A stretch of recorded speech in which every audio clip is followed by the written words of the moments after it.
The Fast Life podcast is brought to you by Simpson Motorcycle Helmets. Check out the new Rayleigh colorway in the Outlaw Bandit series and many other models and finishes and colors at SimpsonMotorcycleHelmets.com. You can also check them out at Simpson Motorcycle Helmets on Instagram.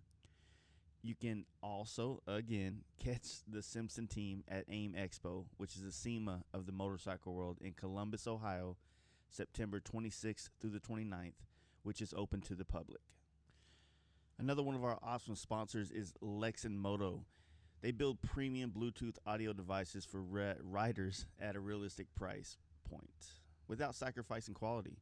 Check out their Instagram at Lexan Moto and catch them at AIM Expo September 26th to the 29th as well. I run the FT4 personally on my helmets, and you can order yours and use Fast Life at checkout for 15% off on LexanMotorcycle.com. Lindahl Brakes makes some of the highest quality brake rotors and wheels on the market, backed up by the best brake pads in the industry. Check out LindahlBrakes.com and see what they have for your bike, and don't forget to use Fast Life at checkout for 10% off. And stay up to date with the Lindahl team by following them at Lindahl Brakes on Instagram. John Jessup's Team Dream Rides is your hub in NorCal for bike sales, bike builds, maintenance, and in-house dyno tuning. If Stockton, California is not close enough for you to stop by, check out their website at teamdreamrides.com. Use offer code FASTLIFE at checkout for 10% off their entire website. Give John and the team a follow on Instagram at DreamRidesJohn. Paint Huffer Metal Flake is the industry standard when it comes to flake and one of the key elements in helping your paint job stand out. If you're a painter looking for a shitload of flake and pearl options to many other custom paint products, check out painthuffer.com. Use Fast Life at checkout for 10% off. If you want to check out the many ways Paint Huffer products can be transformed into pure art, got that. Paint Huffer Metal Flake on Instagram is where you need to be checking out that shit. Kevin and his team at Big Bear Performance have been investing their product line into parts that make your Harley perform, feel, and look amazing. Along with being the industry leader in Olin suspension sales, service, and tuning, check out BigBearPerformance.com, and you can always give Kevin a call and get the info and answers your motorcycle upgrades at 909-478-7788. Also give them a follow on Instagram at Big Bear Choppers. Hope you guys had a great last week. I want to thank FXR Mike for coming out and helping us do this podcast and being our guinea pig yet again. He was also the first guy we ever tried to do a podcast with. But in this one, we tried to do a video podcast. We were trying to use all the new equipment that we've acquired, and we recorded the full we recorded the entire thing and got it on video, but we recorded it at a bit rate that or a high definition way that it was just causing the computer to drop frames, which you may or may not know what that means. I don't really know what it fucking means, but it just means the video sucked, right? So we have to lower the quality of the video and work on some other things. But it is a learning curve and a process that we're trying to get through, and we're realizing that we need just bigger, stronger computer than the current, $3,000 computer that I have. And it's going to be some time, but I think we're going to be able to put out some type of video stuff here and there that's going to be worth taking a look. So if you can, go check us out on YouTube. There's a link on our website, fastlifegarage.com. There's also a link to our Patreon, which is more than anything really going to help us fund all this stuff.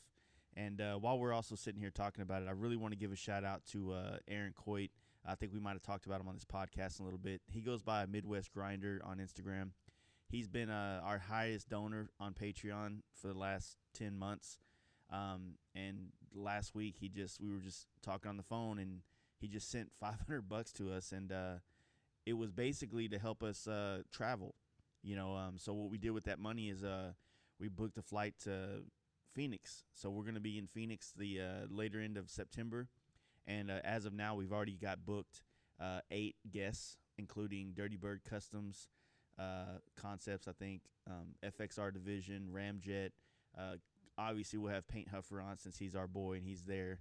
Cruzy Originals. We're working on Yaffe. We got CMP, Mike Porum. We're going to work on Dixon Flannel. Reach out to a couple more people. I'm going to try to show you guys what we can do with this money. You know what I mean? So if you don't mind giving us $1 a month, you know, it really kind of adds up, and it's going to allow this podcast to go into so many different directions and grow and become a more episodes per week, more quality, more everything that I think that you guys want out of our motorcycle podcast. But in this podcast, man, me and Mike and Jesse, we just kind of talked a little bit about the new Harleys that came out. We really didn't go too far into it because there's not a whole lot of announcements, you know, unless you're really into the live wire, which I don't think many of us are. And then we just kind of talked about FXR Mike's traveling, man. He's been on the road doing some badass stuff, and you know, we always have him on, and it's just great to have a conversation with a close friend like that. So, you know, we just did what we do and talked. So here he is, and here's Jesse, and here's myself, and you guys enjoy this episode. Hey guys, you ready to let the dogs out? Fast Life Podcast. Fuck, man. All right. Are we good now? Yeah, dude, everything sounds great now. Sweet. So, like last year, we did this podcast, and we kind of caught. We had a lot more of an announcement last year when we did the podcast, so because Harley was like releasing specs or like teaser video footage of, you know, the Pan America, the Street Fighter, and the, you know, live wire and all that shit. This year, they really only released the live wire as the new thing they did. Yeah. So it's and I think that's the most uninteresting one for most of us, because I have not met one person in the last year that said, I'm thinking I'm gonna buy one of those. Not one person. I'm super stoked to go ride one, but I mean, I'm not gonna buy one. I mean, even before I found out the price, I wasn't gonna buy one. But that's the one I'm most excited about, just to try out, just to see What it feels like. Yeah, I mean, I just want to see what that's it's like. 0 to 60 in like 3 seconds or some shit. Yeah, I mean, it's just gotta be a completely different feel. So yeah, I'm excited to do that. Other than that, I mean, I wasn't necessarily interested in buying the Pan America either, you know, but it would have been cool to see it come out. You know. Well, like I said, I keep hearing 2020 for that, so. You're saying it might just be like a mid-year release or something, because I believe it's supposed to come out next year, but it wasn't on this lineup that they just announced. Yeah, the all the bikes that they did, like the couple of things that I noticed that were way different is that they got rid of the CVO Road Glide, which makes no sense considering that's, in my opinion, I feel like has stole the show at least the last 2 years. What's I'm ignorant on newer bikes, so what's the difference between the CVO Road Glide and like the other Road Glides? Just lots of money. Yeah, just like a lot of upgrades from the factory, basically. You get a 117 instead of the 114 over the S. Paint schemes are pretty nice. You get those little lowers that are like on my bike. Yeah. And then you get a set of 21-inch front wheel, 18-inch rear. It's got like this. And the other ones don't come with any of that. No, so my bike, the 19S, came with 18 rear, 19 front, 114 motor. You don't get a paint option, anything cool like that. And then, like, the CVOs come with, like, a custom seat. They got a cool little dash, so you have, like, a filler cap, and it's a little bit different setup. You have, like, this little remote-controlled bag unlock and lock thing set up, and there's other little nooks and cranny things that they do. But, I mean, the price difference is, like, $16,000 difference between a Road Glide S and a CVO. Well, did they sell many of them, or...? It seemed, well, that paint scheme, I mean, I've seen FXRs running that paint scheme. What paint scheme is that? That one that has, like, the number 1 on the side of the tank with the red, white, and gray. And I'm not sure if I know it. I'm sure if I saw it. It's a really common paint scheme and stuff like that. But the bike was sick. I've seen a shit ton of people customize them and running them. But, you know, they got rid of it, which I don't really understand why they would do that, unless, like they did back in 2012, 2013, when they got rid of the Road Glide and then didn't do it for 2 years and then released it on 15 with the new Rushmore, you know, whatever they call it now. But I don't fucking know. I don't want to buy any more new bikes. Yeah. I'm over that shit, personally. Yeah, we'll see. Your mic don't work? No, you just stay closer. Oh, my bad. Yeah, we'll see if you don't buy any more new bikes. Dude, I don't want... I've heard you say that a lot, and it seems every year you buy a new bike. True. I actually don't want one, and I actually miss the FXR shit quite badly right now. And so our buddy Brad, you know, he's thinking about getting rid of his FXR. Yeah. He's got Did he ever get it going? No, not really. I mean, he started messing with it, but he hasn't gotten it on the road yet. Yeah. But the price point that he kind of loosely agreed to, I'd be dumb if I didn't try to pick it up. So, yeah. I don't know. I might try to do it, but we're still like digging through just the money. I say it's a lot of money for what we've been spending on this podcast, but compared to what I spent on my bikes, it ain't shit. Yeah, you but know? bike money's always different than any other money. Yeah, you feel it like right off the top. You know what I mean? As Bike money, it's opposed like $1,000. Anything else is like $150. I don't know. That's why I'm like sitting here like posting pictures about like all the shit, all the cables and stuff, just to make the cameras work.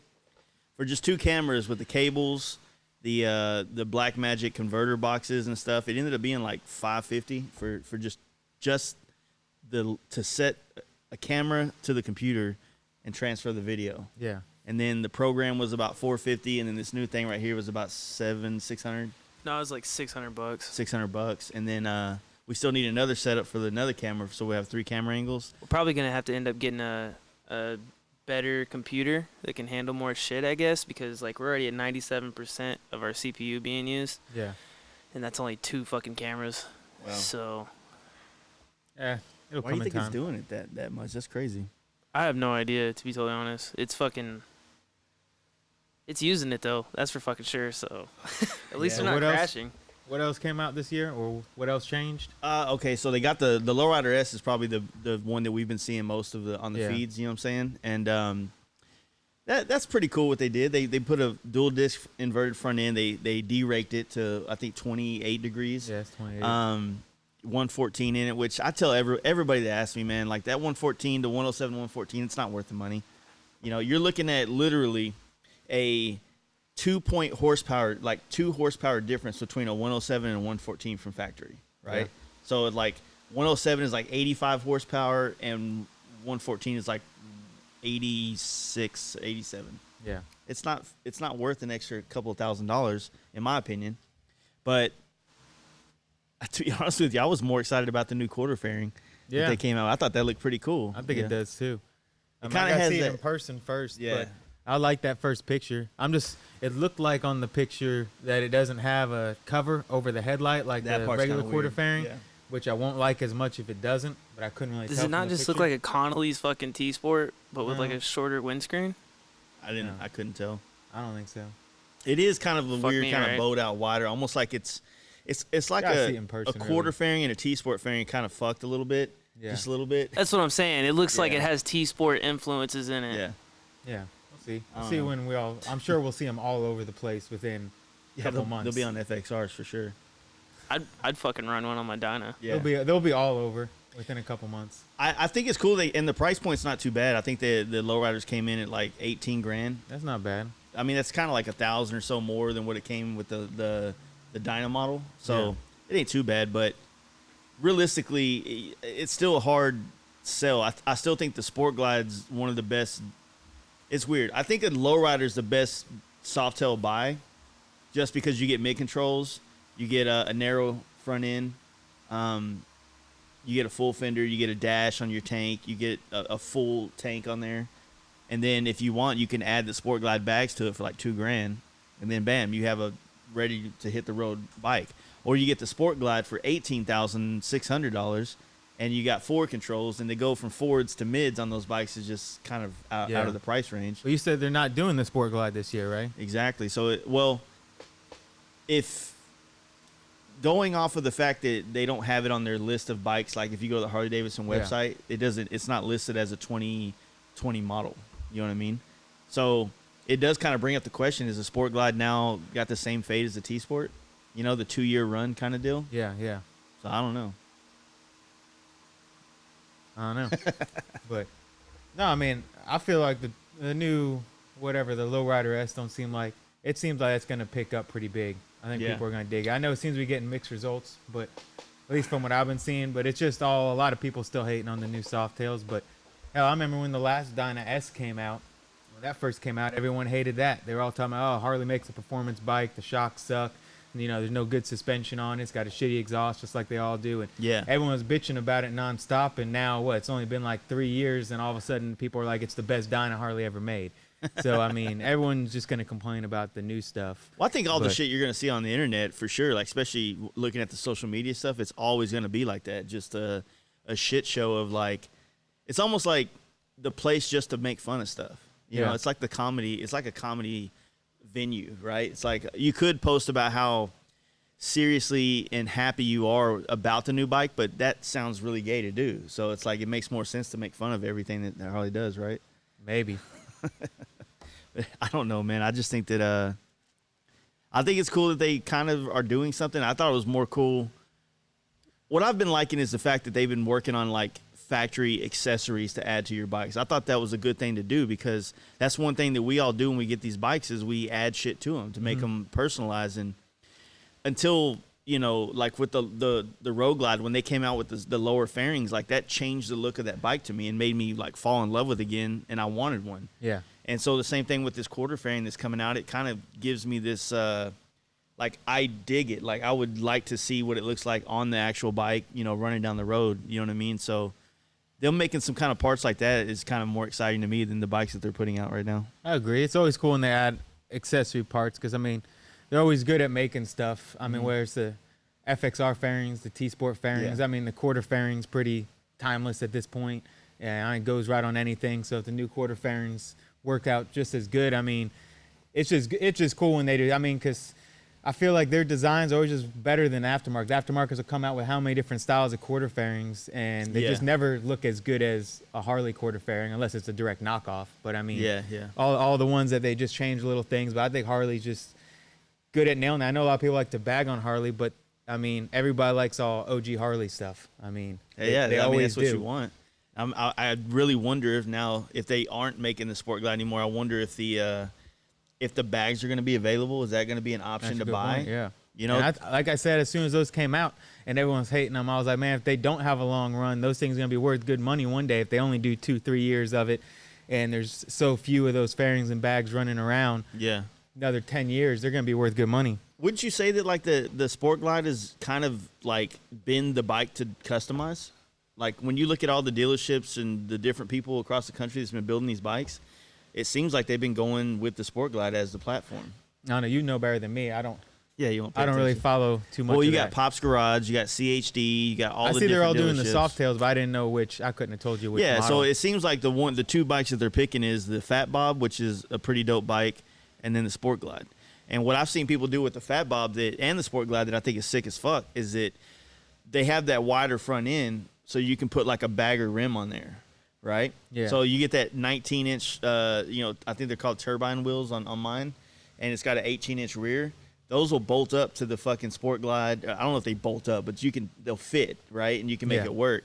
And it just gives that 18, 19 look, and man, it changes everything about the way those bikes look, in my opinion. So, have you seen it? Nope.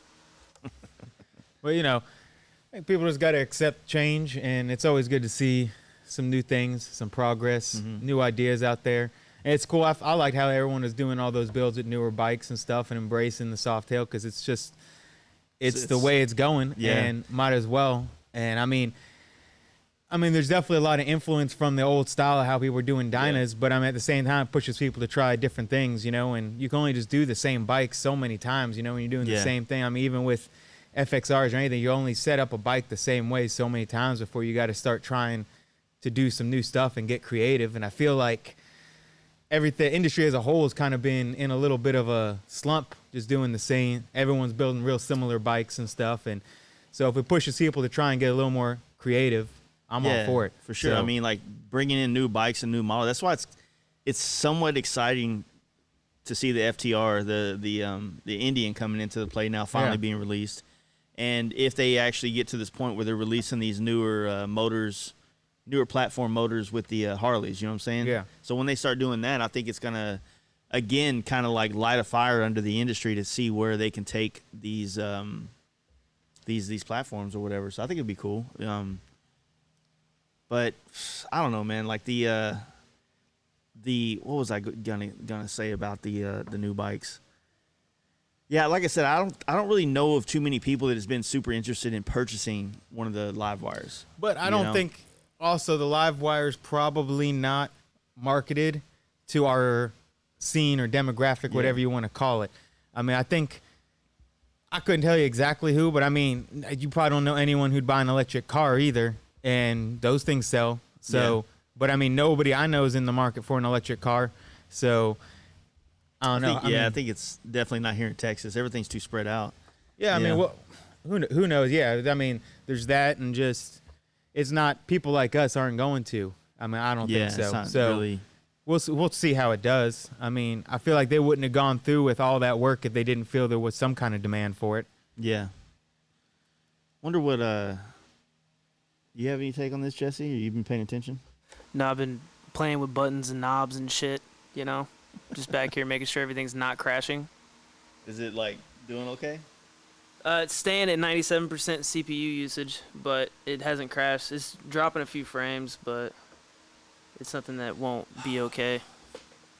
There's nothing worse than spending a lot. It's like paying a lot of money to get a bike to work right, and then when you're like excited about how much different it's gonna feel. Almost like taking your bike to a mechanic and having a crank put in and think it's gonna be faster, and you got all this money in it and it just feels the same, or it actually doesn't work, and that's kind of what it's like with this computer shit setup right now. Well, it's just a learning curve. That's all it is. Once we figure all this shit out, it'll be 100% more useful to us.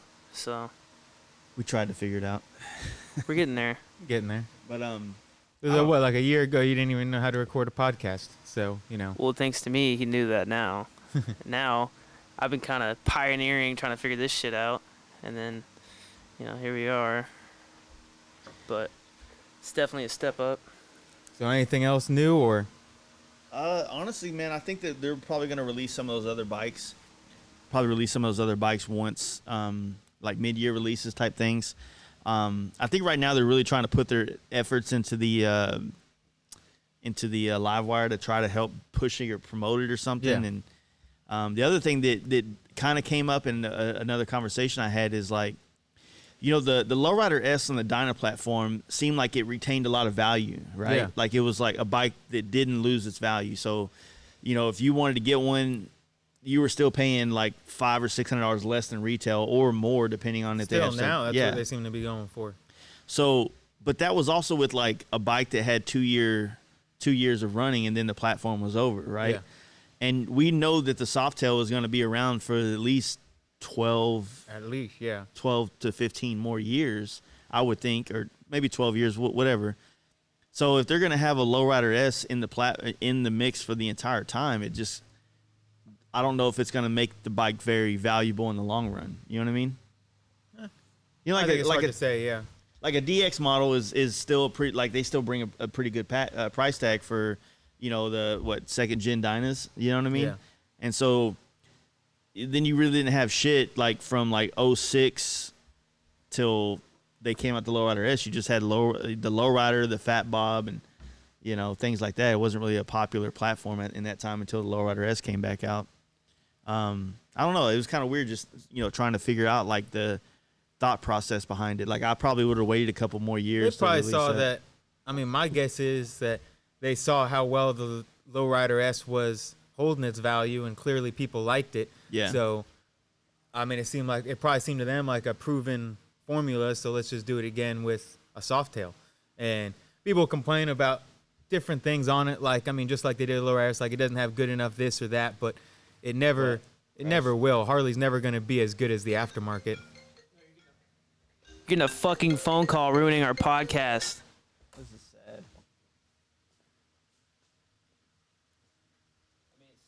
It's still recording. It's still recording? Oh, Yeah. West but- No Feet, you're fucking up our podcast, brother. Damn. I was like, fuck, man. What That guy's happened? It just podcast is cool, disappeared. though.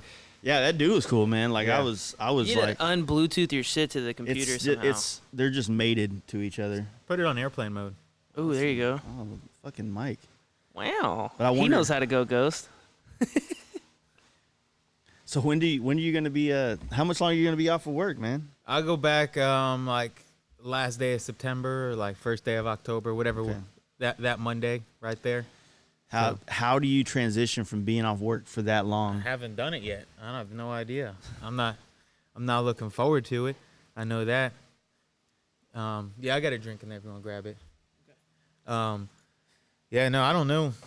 I mean, it's gonna suck. Yeah. I've decided I don't like working. That's what I've learned over the last 5 months. Yeah. I like not working. Dude, I woke up this morning, man, with like, I wonder which drink's Mike's. I wonder which one's mine. Oh, fuck. I forgot That's right. So, yeah, I woke up this morning, right, and I was like, having serious withdrawals from being on the road. Yeah. Like weird. I don't know what it was. Just like I didn't like have some kind of weird dream where it had me in this mindset when I woke up, but like I literally miss that feeling of like just being out on the road, man. Like I know what you mean. When I was on my trip and I came back for 2 weeks in the middle of it, it was the same thing. Like I was home for 2 weeks and like I didn't work on my bikes at all, which is usually all I do at home. Yeah. And I didn't work on anything just because I was just ready to go back on the road because I just came back to go to doctor's appointments and stuff like that. Mm-hmm. And then I was just that's all I was thinking. I was just itching to get back on. And I was like, I had all this work to do at home. And I was like, fuck it. I was like, I don't even want to go in the garage. I'm like, I'm in riding mode, not working mode. You jumped on the bike a couple of weeks before or a couple of days before the Maggie Valley FXR Jam, right? Yeah. So you rode from Dallas to Jacksonville. Florida, yeah. Like, so what was the whole idea behind all that shit? Well, and at the time, were you already in your head planning on doing the Jacksonville to the Maggie whole trip Valley was and then planned. completely across the country to Born Free? The whole trip was planned, yeah. Like, I mean, because Glenda, my wife, always goes with me to the FXR Jam. Yeah. So she flies out, usually, like, she flew out to Florida to bring the kids out there to go see their other parents for the summer. Yeah. So she brings them out there, and then she was going to fly back and ride out with me to Maggie Valley. Mm-hmm. Well, she was out there, and she was supposed to come back on, like, Monday or whatever. And then I was trying to think, because I was talking with Jack Cooksey when we met up in New Mexico. I was talking about I was going to pretty much ride coast to coast from North Carolina to California.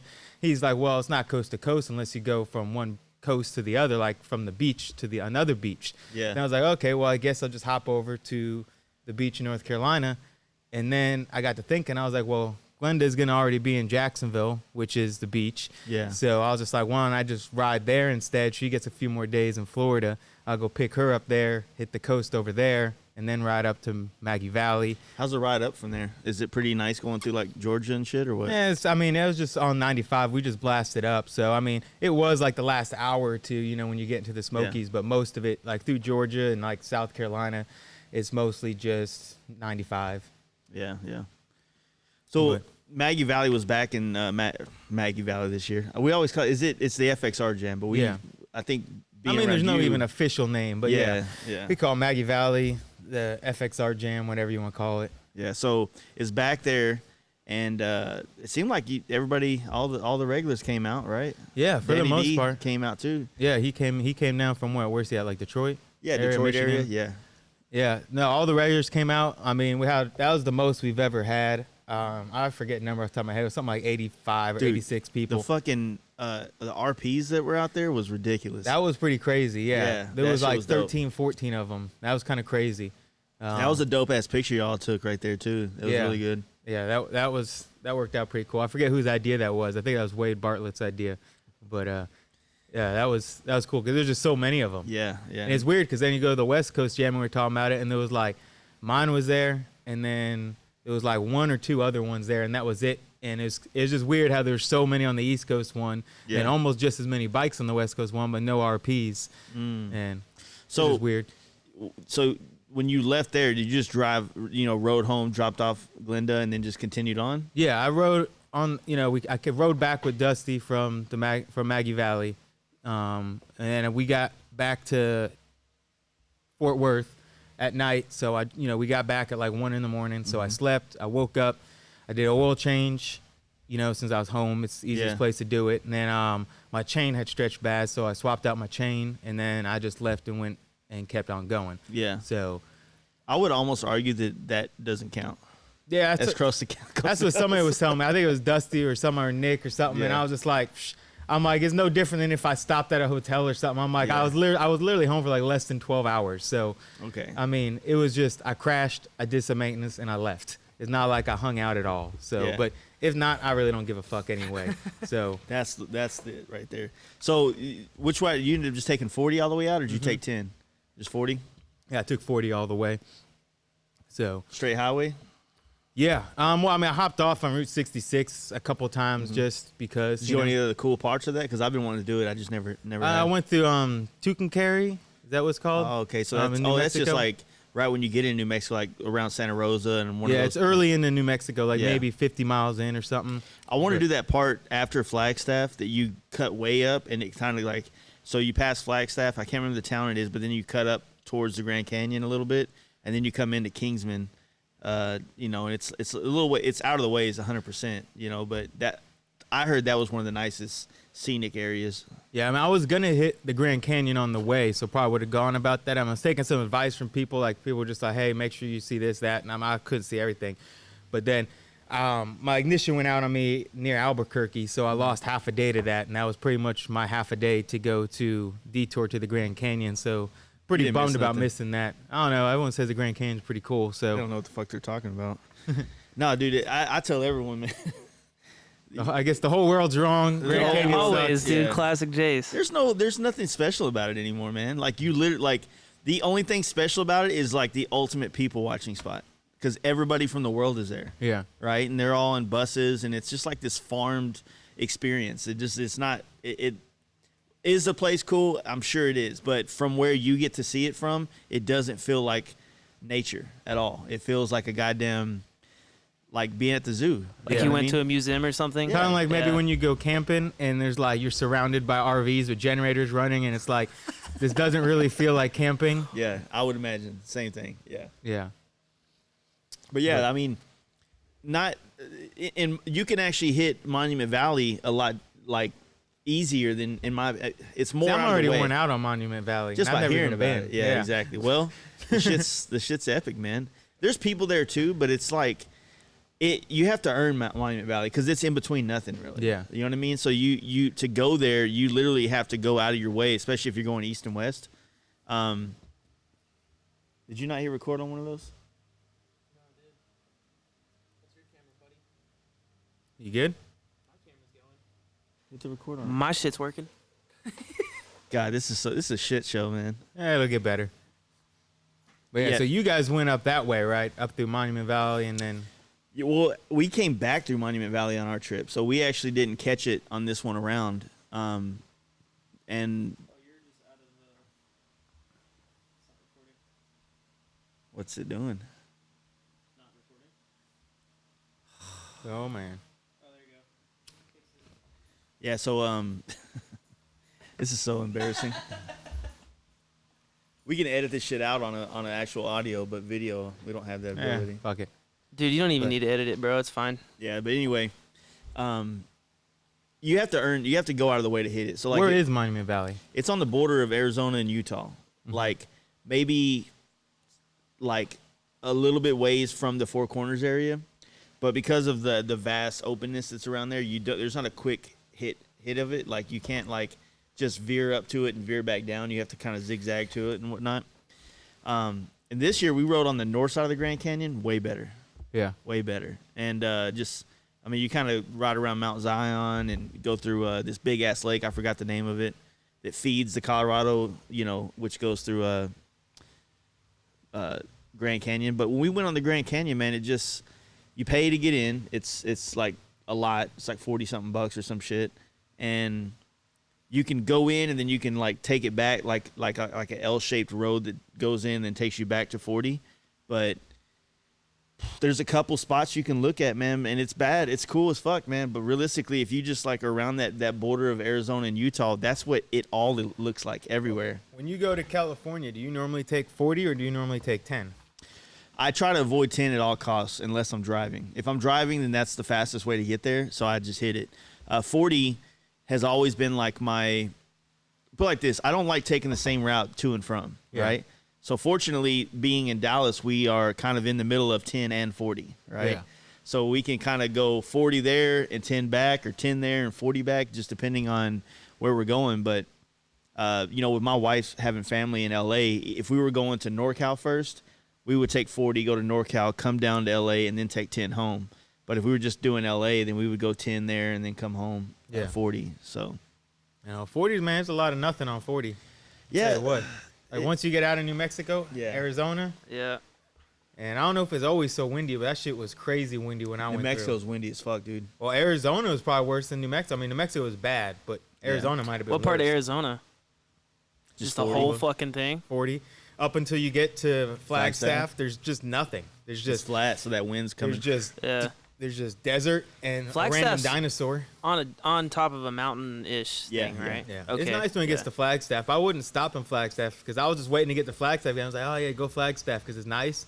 So it was nice once you get, like, to the other side of Flagstaff. But I stopped there to eat. And I didn't realize, I guess it's like, I don't know if it's like some college town or It is some college hippie town. town, a hipster town or something. It's but college town. I got, like, a burger that was, like, the worst burger of my life. And I paid, like, $18 for just a burger and no fries. When you're on the road and you don't know where, like, what you're doing, or you don't know the spots, you always go to Denny's, dude. That's just no, where man, I always try local food.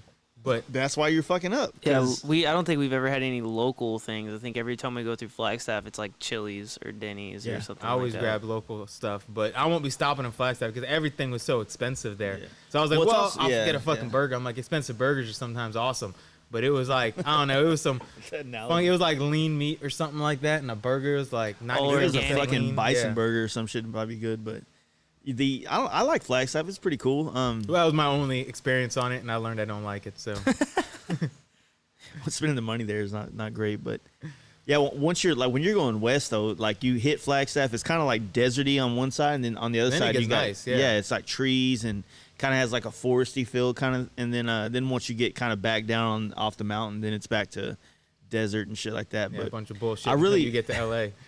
yeah, the part that I hate the most out of everything is Needles to bars. Actually, Needles No, or Kingsman Kingsman all the way to Barstow really just sucked. yeah.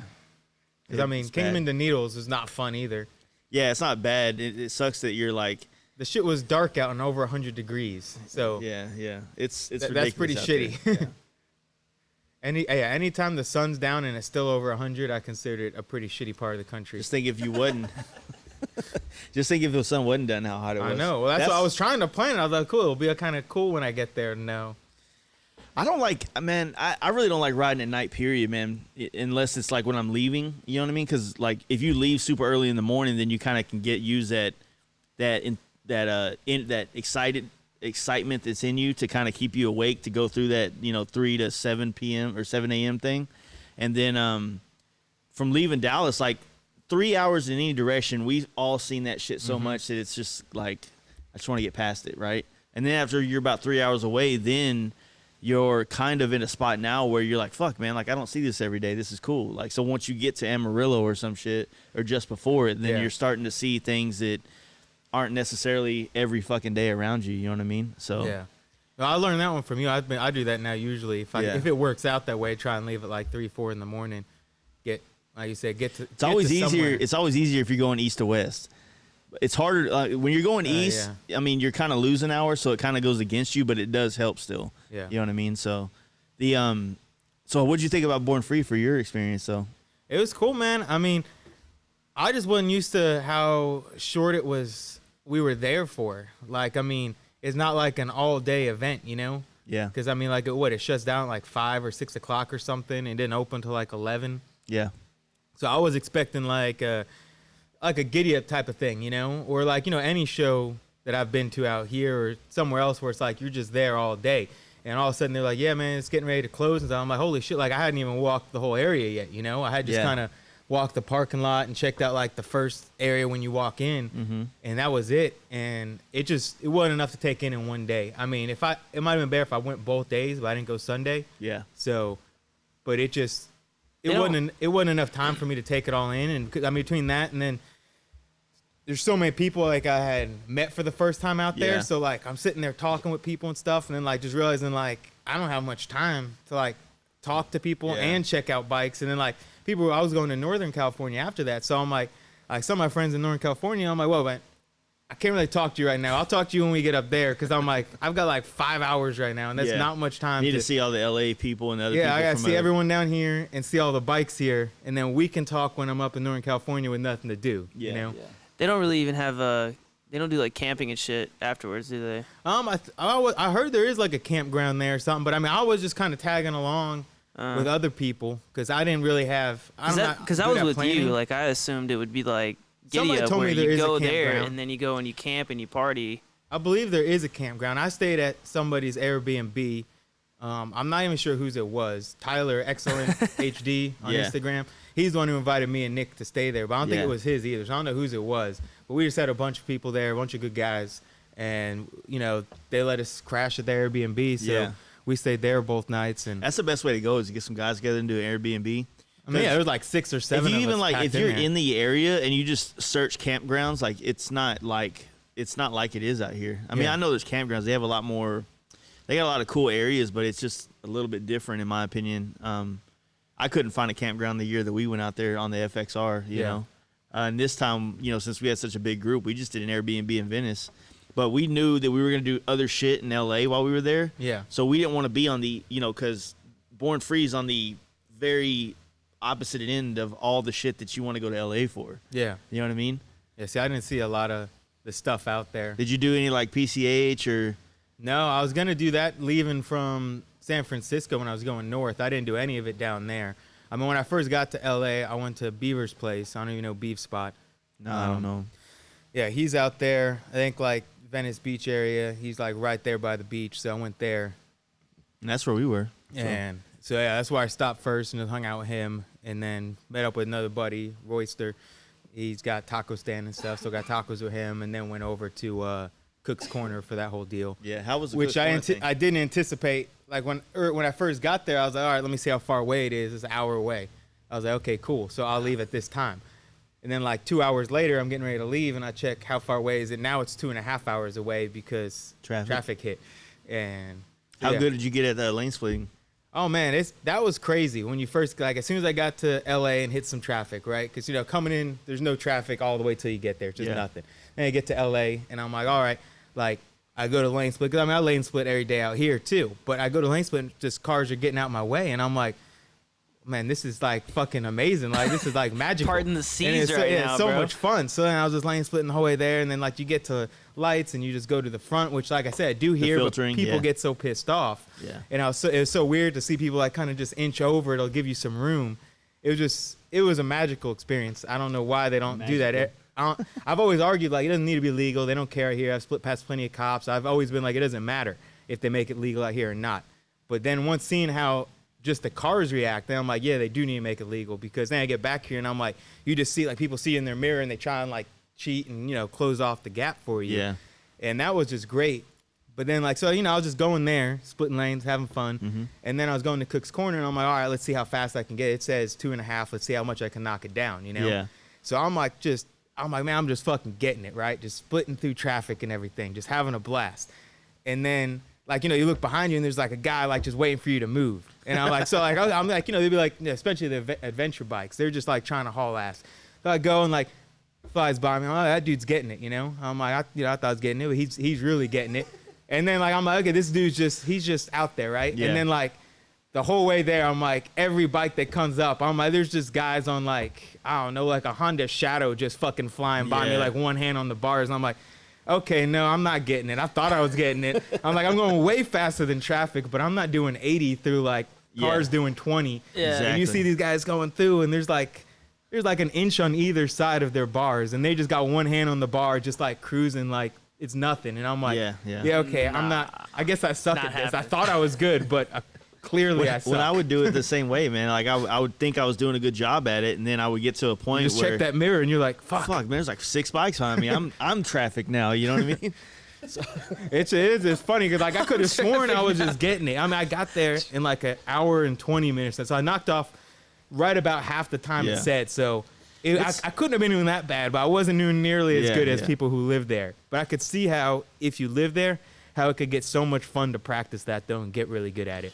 I feel like if you live there, man, it's like the only way to commute, man. Oh, I can't imagine having a car out there. Yeah, I don't know, man. That's one of the things I love the most about it, which was also the thing that sucks the most whenever me and Jesse were driving up there to go, like, deliver parts and shit. And I'm like, remember we were in fucking San Francisco, and we're leaving San Francisco on the fucking peninsula, and we're like, okay, we're going to Venice Beach tonight. And it's Yeah. like 12 o'clock, and it's saying that we're going to get there at midnight. Yeah. It's 12 o'clock in the afternoon. It's going to take us 12 hours to go, like, 450 miles, Yeah. Yeah. 500 miles, something like that. No, the traffic out there is insane. I mean, I was telling some people Yeah, out there, I'm like, it's fucking it's not that ridiculous. it's necessarily worse very much than like Dallas Fort Worth during rush hour. It's just longer and way more. Yeah, you know? it's more over. Like we like get spread that on like over. those roads. Yeah. Like I don't know about the Dallas section, but like Yeah. on Fort Worth, like 35W, you know, anytime close to rush hour, same thing. It's just standstill. Yeah. But it's just that and like a couple other roads. Out there, it seemed like every fucking road for hours was just standstill. I feel like, you know, because we're flat here, our highway structure is way different. Like it's like to go from point A to point B, it literally can be as close to a straight line as possible. But in those, you know, LA and up north, like you have huge mountains and Yeah. and fucking, you know, the bay to go around. So everything on San Francisco Peninsula gets funneled into 3 bridges. Yeah. You know, and same thing when you're in Oakland, you're trying to go inland more. Everything gets funneled into 3 or 4 passes over the mountain. Yeah. Instead of like just constantly, you know. Well, at least they've got all those giant highways though, man. I don't understand why Yeah. we're such a big city, Dallas Fort Worth. We got 2 and lanes. and Everything 2 is 2 lanes. Yeah. Like it's a big road if they actually have 3 lanes, and it's like, how is that with a city with 8 million people? I just got one of those letters from the Texas State Trooper thing to pay my tolls. Yeah. Because I never pay them and shit. So Oh, I yeah. got to pay them now. I Probably got a like toll tag. $1,500 Yeah, or some dude, that shit goes up fast. Like they double it every time they send you a letter, and so that shit. Like the entire amount. Yeah, so if you got a toll for $30, it can get to like 300 in no time. Yeah. 'Cause they'll just Fuck, keep doubling dude. it. So they'll double it to 60 and then double it to 120. See, what I didn't and then understand to about it, 240. what I'm tripping out on is that on one hand, I got to go to court for it. And the other hand, I got to, you know, my credit's getting fucked up because of it. Yeah. You know, so I got a creditor telling me to pay him. Just toll tag it, man. That's it. It just automatically comes out every time I run out Dude. of money on it. They just take another $20 out. And That's Fuck what I thought I had it set up like that, and it didn't. And my just stubbornness wouldn't allow me to go in there, log back into the thing, and figure out what well, I did if you wrong. moved recently, just tell them that they weren't sending them to the right address, and usually they'll knock off all the extra fees. I've done that once before I got toll Oh, I can tagged. do that this time then. Yeah, for sure. because you Hell just yeah. recently moved. Wouldn't to say even I be a lie. wasn't getting those letters, I moved, and I guess you guys sent it to my old house.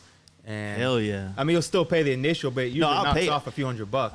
I'll pay the initial and I'll pay the first fee if it's all Yeah. it is. But the fucking 4th or 5th time that they send it to me, I don't want to pay that. Yeah. I still got like so many Golden Gate Bridge fucking toll tags. I got.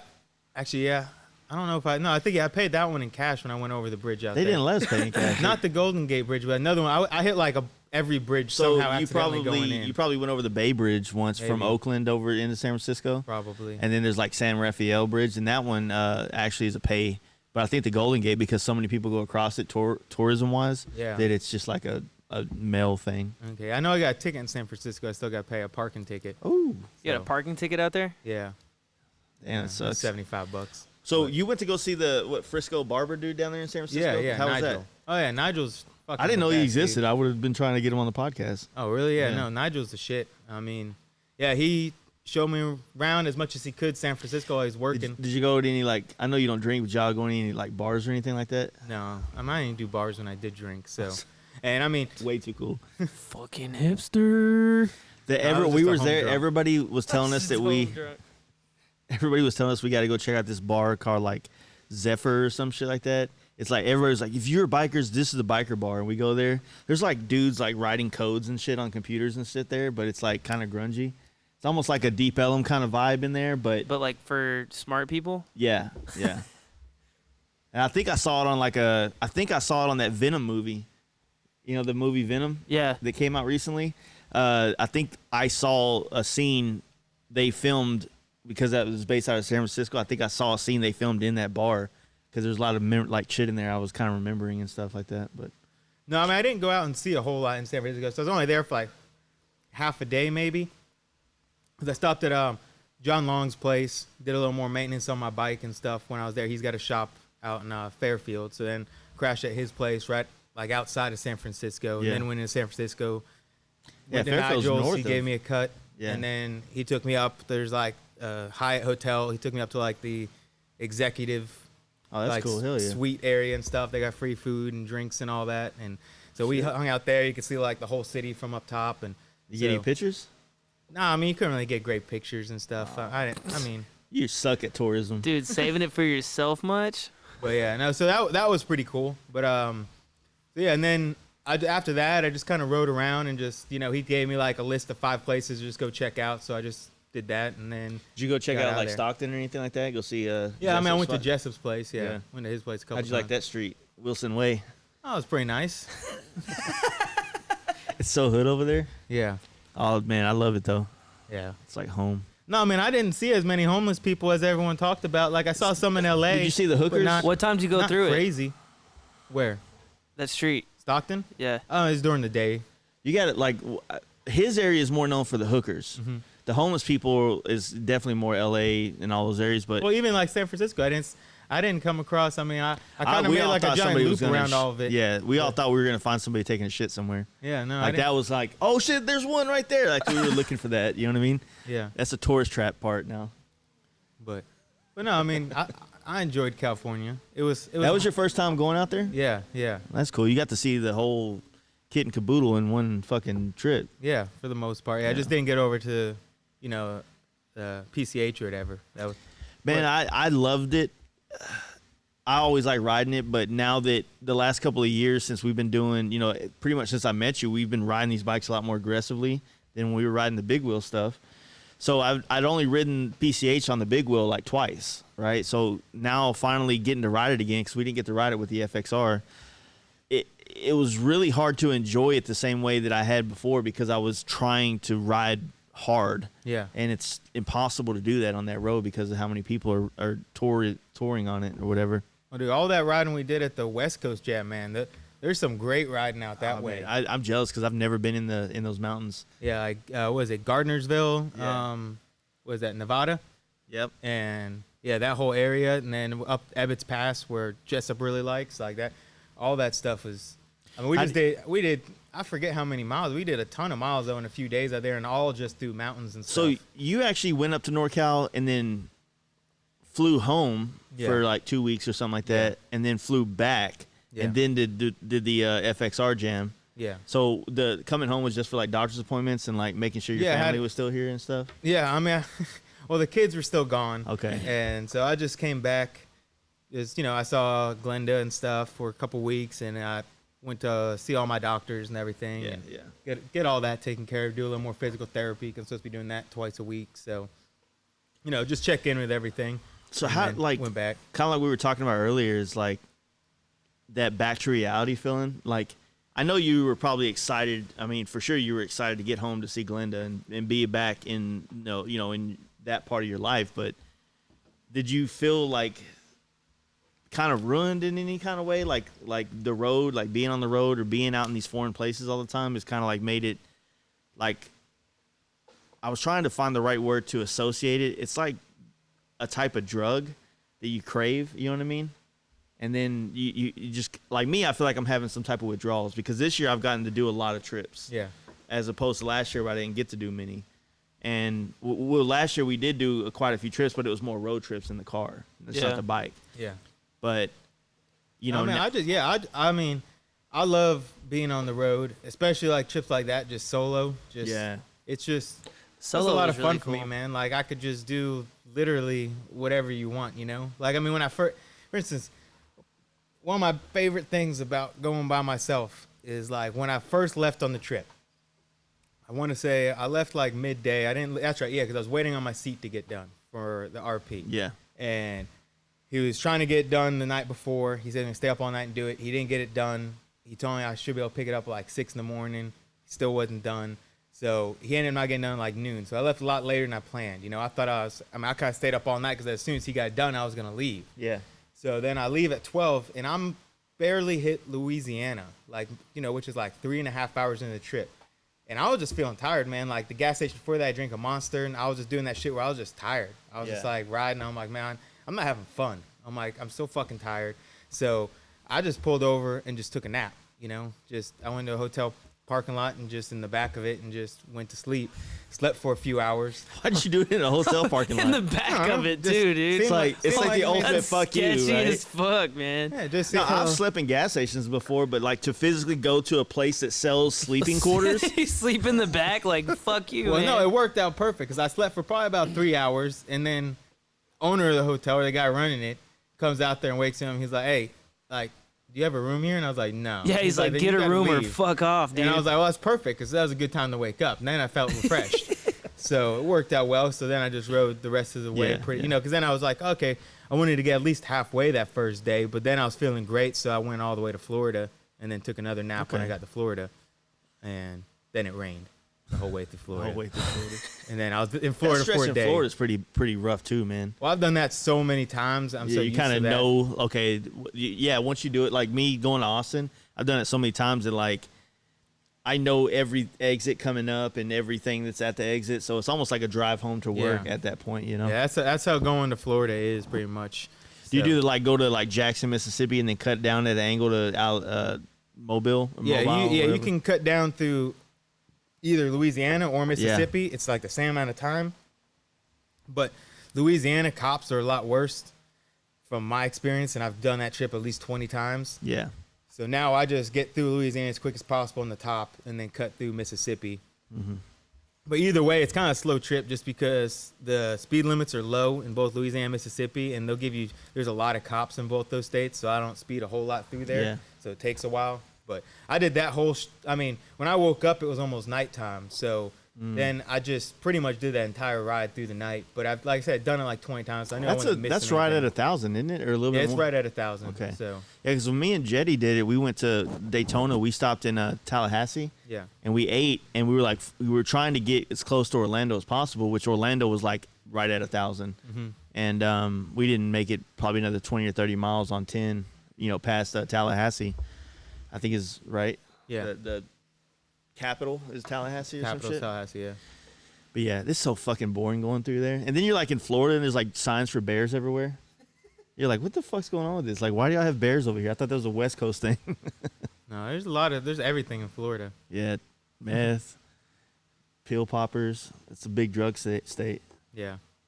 No, there's a little bit of everything there. But Florida's not bad. I mean, it's just rainy. Like you been to Florida yet? It rained. That's one of the few places I have not been. Have you been to New York? No, I mean like what I mean is I haven't been. You very said a few east. places. Like he's No, just I mean, been like, everywhere, dude. I've been a lot of places like north, west, and south. I haven't been very far east. He has been to Alaska and Canada. and Canada. Canada. Hey, you know where you can't go? Yeah, Canada. Canada. Fuck you. Yeah. Thanks for rubbing it in. Yeah, but I just haven't really been that far east. I think the furthest east I've ever been was in Indianapolis, and that was more north than it was east. Yeah, this is my first time going that far west. So I guess I did drive to Seattle once, but I've been to Seattle before. this was the first time. That was definitely the furthest west I've been on a bike. Yeah. Before that was. What just do New you Mexico. do? You prefer like if you had to, if you had the option to go either way right now, where would you want to go back west I've again? thought about that a lot since then, since I've been back. Like, cause this is about the time I start planning for next year. Yeah. Typically, I don't have 6 months off of work. I got 3 weeks, so I got to plan out all my trips. I decided I don't want to go east or west next year. I want to go new place because I've been back and forth on 40 so many times and 10 and all those, that I'm like, I want to go north, like either northeast or just, up to like the Michigan area, like, just somewhere different instead of just going left and right. So I don't know, I'm trying to plan out all those trips. This was the first year that we really spent some time in Colorado. Yeah. Fuck, dude. Colorado's nice. And it's not even that far. No. It's less than 1,000 miles from here, and there's some of the best shit ever. Well, just I don't know how much you've done Arkansas, but Arkansas is great too. I haven't done It's enough. not that far. Yeah, I haven't done enough of it. Only Fayetteville and the Mena shit. Yeah, 'cause I there's saw so much where good y'all stuff up went. there, Where too. y'all were at, I haven't ridden that yet. At what was it, Harris, Arkansas, or Harrison? Yeah, that Harrison? area is pretty cool. Yeah. So That's don't why know. we're in a good spot. What- Like we what don't have mountain is- anything close by, but it's like we said before. I mean, you could get anyway. nothing's too far really, except for like Yeah. the northeast and I guess the northwest. But everything else, I mean, we get to a lot of places that aren't too far. I mean, I guess it depends on what you consider far. I know you're like me. If it's like 1,000 miles or less, I'm like, oh, that's not bad. That's a day Yeah. for me. So Yeah. I look at like if you take like a map and stick a pin in it and 1,000-mile string and just go Yeah. around, like I would totally ride that anywhere. Yeah, that's Yeah. that's how I look at it. I'm like, that's anything. Once you get over 1,000, okay, that's a trip I got to plan for, But if it's 1,000, it's like, we could just hop on the bike and go Yeah. do that. Yeah. But yeah, no, that's the goal for next year is try and do some different runs. I'm gonna do Sturgis next year for sure. Man, I haven't gotten to do any fucking trips this year. And then most of like the good You riding. barely had a run and bike this year, right? Exactly. Most of the good riding fucking season. What you make yourself? My shit was most of the good riding season. My shit was all fucked up, either due to the transmission or the fact that I wrecked. So Yeah. it's like, I think I went down in like April, Mm-hmm. and then since then, man, it's like all I had the entire fucking time this year to ride was in like December and January and like the shittiest fucking months, and it was freezing ass cold. So like all the trips and everything I didn't really get to make. Like last year I did a bunch, and this year I didn't do shit, and it sucks. I really miss it. I want to do it again, but Well, what do you guys got planned for the rest of the year? So we have,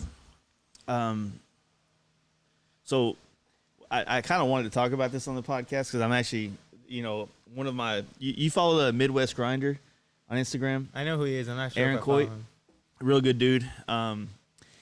He actually sent us $500 like through our shit, just like, hey dude, here's $500 because me and him talk a lot, and he was like, he knows I've been wanting to try to use some of the Patreon money to kind of like get a flight to like a saturated area where there's lots of people that do podcasts with, Yeah. So like if I flew to NorCal, I have friends up there, and then there's so many people that could be guests. So like flying up there for $300-400, like you've flown back and forth. Yeah. You could easily do 5, 6, 7, 8 podcasts in the course of like 2 or 3 days, and then come home with like a lot of content to put out, right? So we were talking. I was like, man, I'm trying to figure out how to get the podcast, Patreon up to where I can do that kind of shit. And while we were on the phone, I wasn't talking to him in a way like trying to get him to do it. I was just like, we were just bouncing ideas back and forth, because he's a real big business guy too. So he does lots of business stuff, and I kind of confide in him a little bit when it comes to like business decisions and ideas and stuff. And while we're on the phone, like I got him on speakerphone, I'm trying to work. And then I just get a fucking email from PayPal. It says Aaron Coit sets you $500, and it says like, "Do go do your thing, follow your dream." Some poster in a workplace for success. Yeah. And I was like real humbled by it, man. I was like, "Fuck, man, like that's awesome." So basically, for the next trip that we're gonna do, is gonna be flying to Phoenix and stay there for about 3 or 4 days and do as many podcasts as possible. So the Southern Throwdown's on the 15th here. Did that go out again? no. Yes, it did.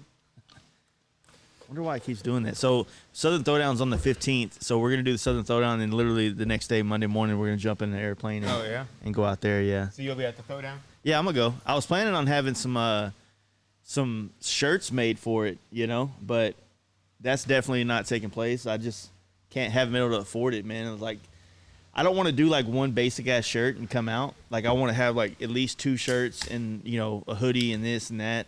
That way we can kind of come out with a better variety of stuff to sell. And I don't know. I don't want to get a booth to sell like this shirt. You know what I mean? Yeah. I just realized that only records for 20 minutes at a time. That's why it's doing that. Oh, good to know. Yep. That's why we trying to get some more money to buy cameras. We's learning. Yeah.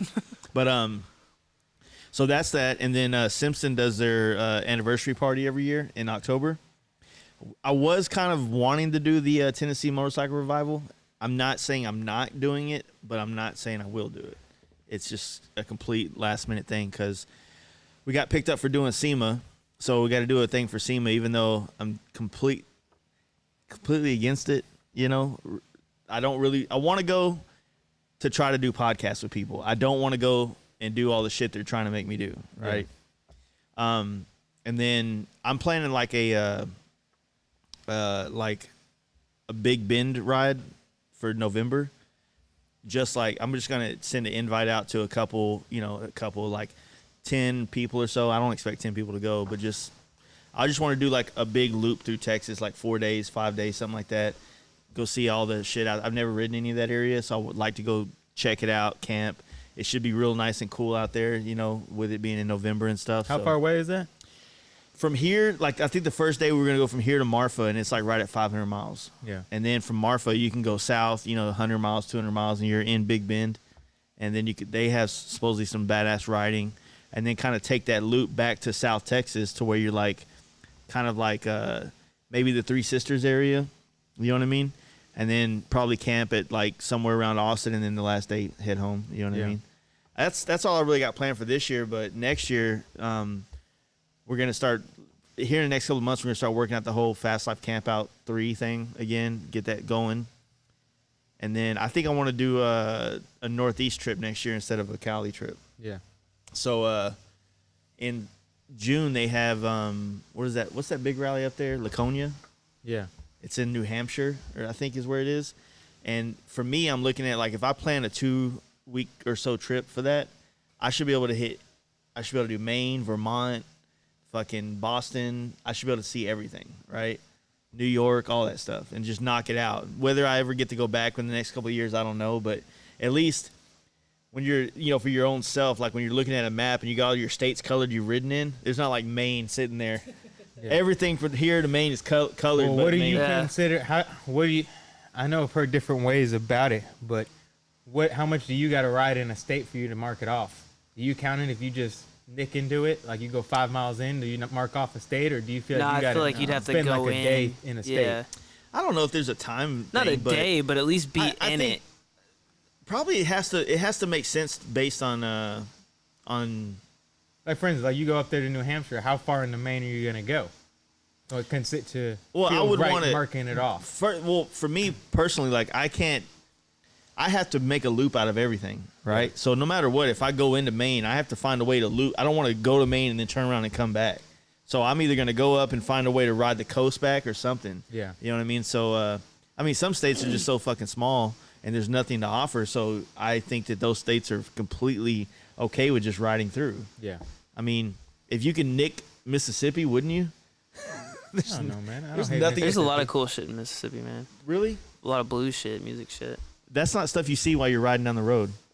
No shit. That's why we're talking about not nicking it and actually going in and doing shit in that state. Okay, well, your statement kind of makes sense, but not really. Here's what I would say. You go say. through and you don't, you take some back roads and not the highways. You stop and get some food see, this at a is what local I would joint. say. Yeah, Kind of experience. If you the state. stop and get food, or you go into a gas station in there, then you could probably mark it off because you've seen some shit.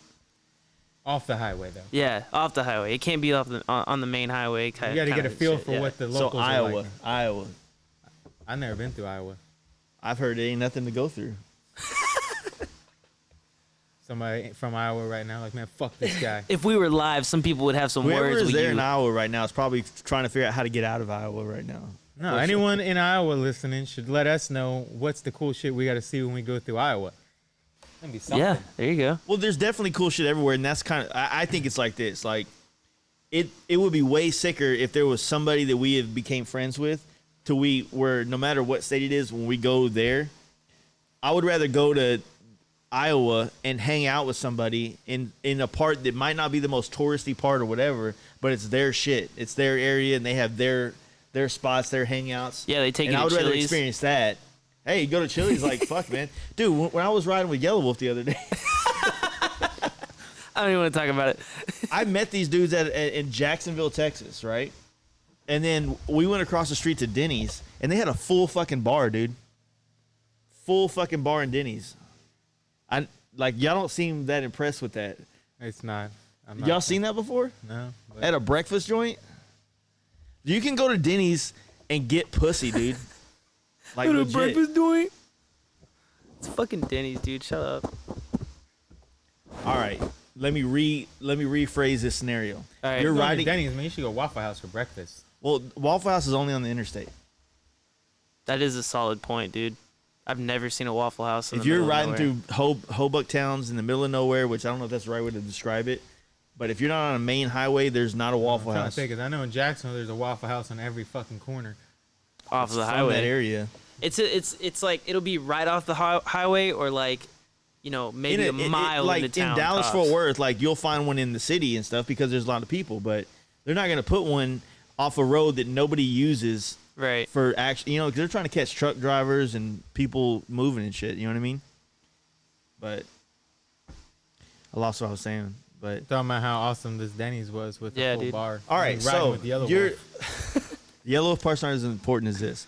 So if we were cruising across the country right now and we're like thinking about crashing in this one place and like we're like fuck it, like let's get this hotel or let's camp right here. What do we got to eat? And then we look it up and it's like fuck man, Denny's got that 2 for $4 for whatever. That $2 menu, $4 menu, 5, 6, whatever. And we go in there to get those pancakes and there's fucking draft beer in there. Yeah, we go in there to get them pancakes, and there's pancakes in there. You know what I mean? So you go in there, and there's like this extra thing that you didn't expect. Like to me, that's different. Like tits. Because It'd be cool. like you're looking for a cool as bar, fuck. and they're all closed, and then you go here, and it's like turned up till 2 a.m. Yeah. Dude, this fucking mic sucks, bro. That one. Yeah, mine. Yeah. Man, it's New not mic's made. coming next month. Well, y'all's mics are actually made for podcasting. This one's got a boost on like the 5K area because it's supposed to be used for like singing and shit. It sounds like doo doo. Yeah. That's I just over our sound heads. way too top. I sound very bright. Yeah. If that makes any sense. Sounds like you're referring to your whiteness. Nope, just my future. But anyway, no, I thought it was cool seeing that, and I don't know why we got on that, but Because you wanted to tell everybody you were talking to Yellow Wolf. no. Well, I mean, when you, So how'd you meet Yellow Wolf? I didn't meet him like through my own connect. Well, yes. Yeah, you did. So the guy that built the bike for him that he just did his little Devil's Pass tour on is a guy that I've known for years through the big wheel stuff and things like that from North Carolina. And when we got to Sturgis, we all were hanging out at the Clockworks booth, and he walked up. And last time we like saw each other was when we all went to Nashville, and we got fucked up in Nashville. That's when Brad broke the sink. And you probably heard that story about him like dancing on the stage and fell over and broke a sink and had to pay like $500 to get him out of custody and shit like that.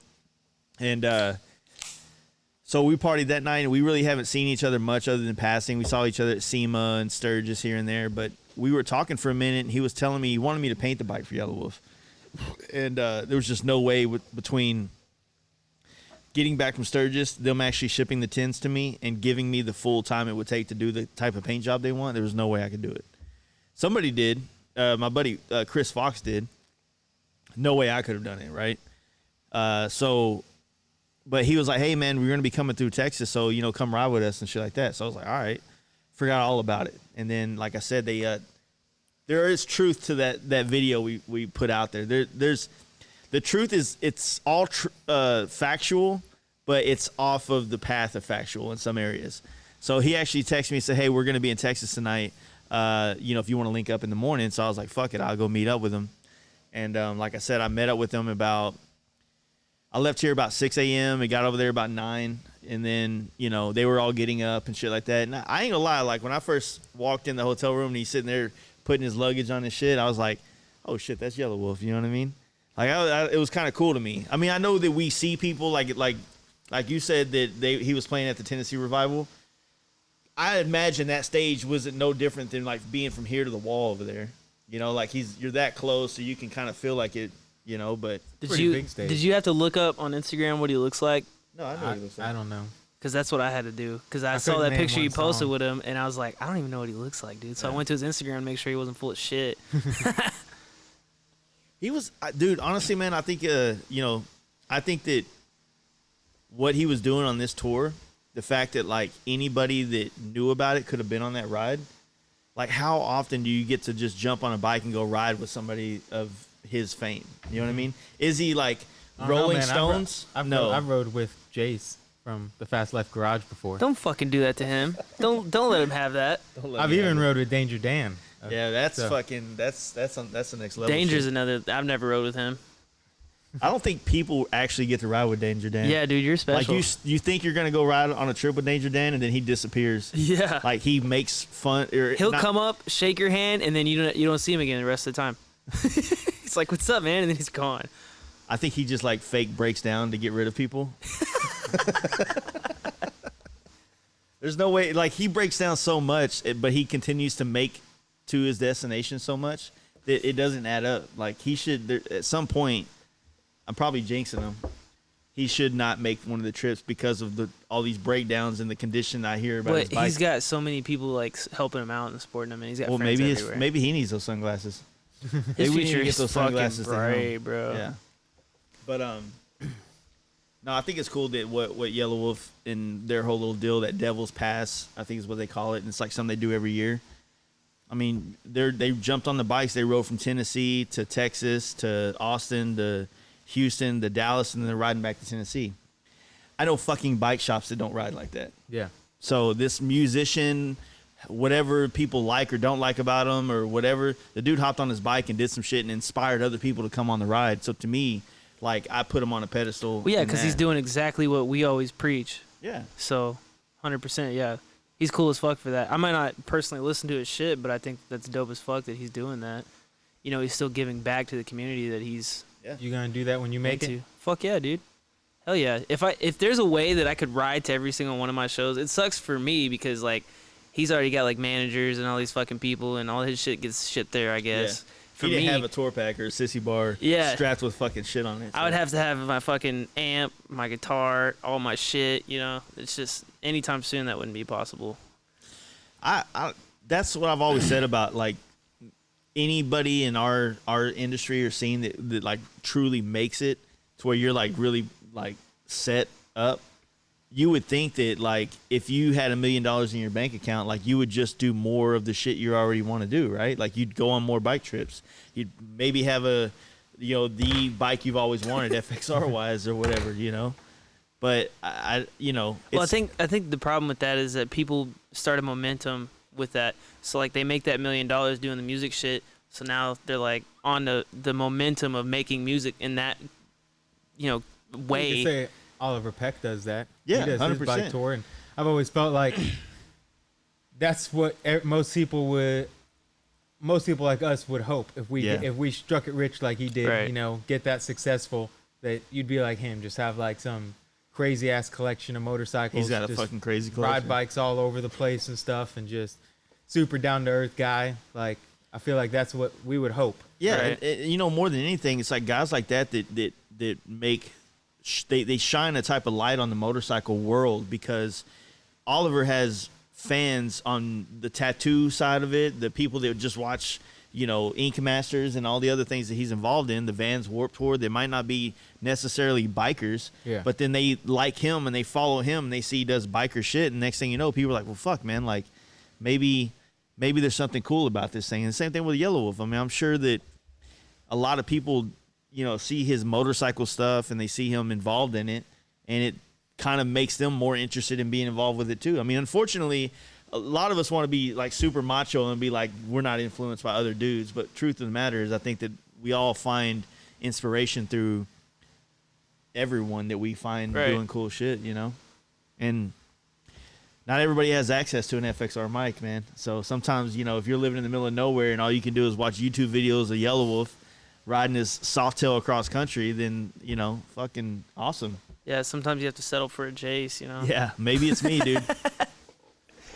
But, you know, like Jason Momoa and all that shit, he's big into the chopper thing, and it was kind of funny whenever they gave him that fucking, that Softail, the unboxing thing. I didn't see that. When they first did the Softails, they gave him they sent him to like Ludacris and Jason Momoa, and Rusty Butcher got one, and everybody got these bikes. Yeah, I only saw the Rusty Butcher one. It's like he didn't look like he was thrilled. He's know? into choppers, though. Yeah, he's super into choppers and stuff, and He likes, it fits like, his real shit, style, yeah. you know. There was some movie that I watched of him. It was actually pretty good, and it was like an older one, like Road to Paloma or Papaloma or some shit. I don't fucking know. This is where we need to have these new things come up. But Road to Pap Smear. Pap smear. But anyway, What about it? I just thought it was cool. It was Yeah, I was waiting for him to finish his fucking sentence. It was just a cool movie. It was like there was some nice little. I guess I am gay. We I know. almost spit my beer. We know. Fuck, man. It's like when you watch him in like Aquaman. It's like he comes out of the water and the water splash. Like, fuck, that's sick. I mean, my dick didn't get hard or anything.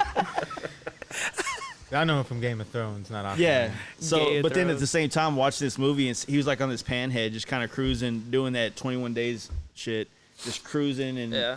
badass camera angles, and I think I'm in love with more of the cinematic experience, Like of, the of aesthetic of catching it. Yeah. motorcycle riding cinematically. But same shit, man. You're seeing it from that perspective. It's like, that's fucking cool. Yeah. Of course, he's not overweight like I am, and got crooked teeth and can't pull a hole at a gas station kind of thing. Like he's doing in the movie. Yeah, when I sit on my bike, my fucking stomach goes over my belt buckle. Yeah. Wasn't like that when I met you. I know. I've been hanging out with this fucking loser. Like I told him in the car, I was like, I'm trying to get him drunk all the time and drink more beer, so he can get to my level, and then I'm gonna the goal is I'm gonna show him what real will looks like, real will. Yeah. Like human will to make yourself better. Yeah, too bad your fucking metabolism's over. I told him just to do steroids. That's how you die. It's not how you die.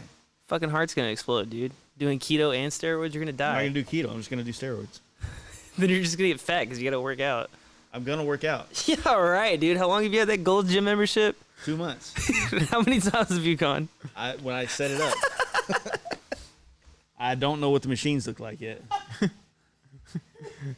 he hating on me for? At least I got a good gym membership.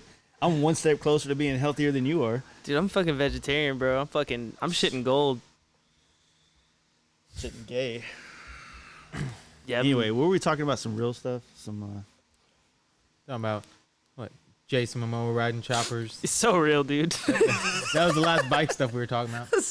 Anyway. No, we were talking about you going to Cali. It's funny because he's not drinking. He's not drinking, so he's not getting buzzed right now like we are. No, man, I got. How many beers have you had? 4, 5. No, because one of these are mine. So 6. What? Fucking nerd, dude. Anyway, Dude, hey, we can cheers on camera now. I just quit, man. Oh, yeah. But yeah. Yeah. No, we were So talking how's about, it- you were asking about like trips. So do you have any trips planned for next year? Like, where are you thinking? Sturgis is the only thing I got for sure. I usually just pick one thing for sure. Right now, that's Sturgis.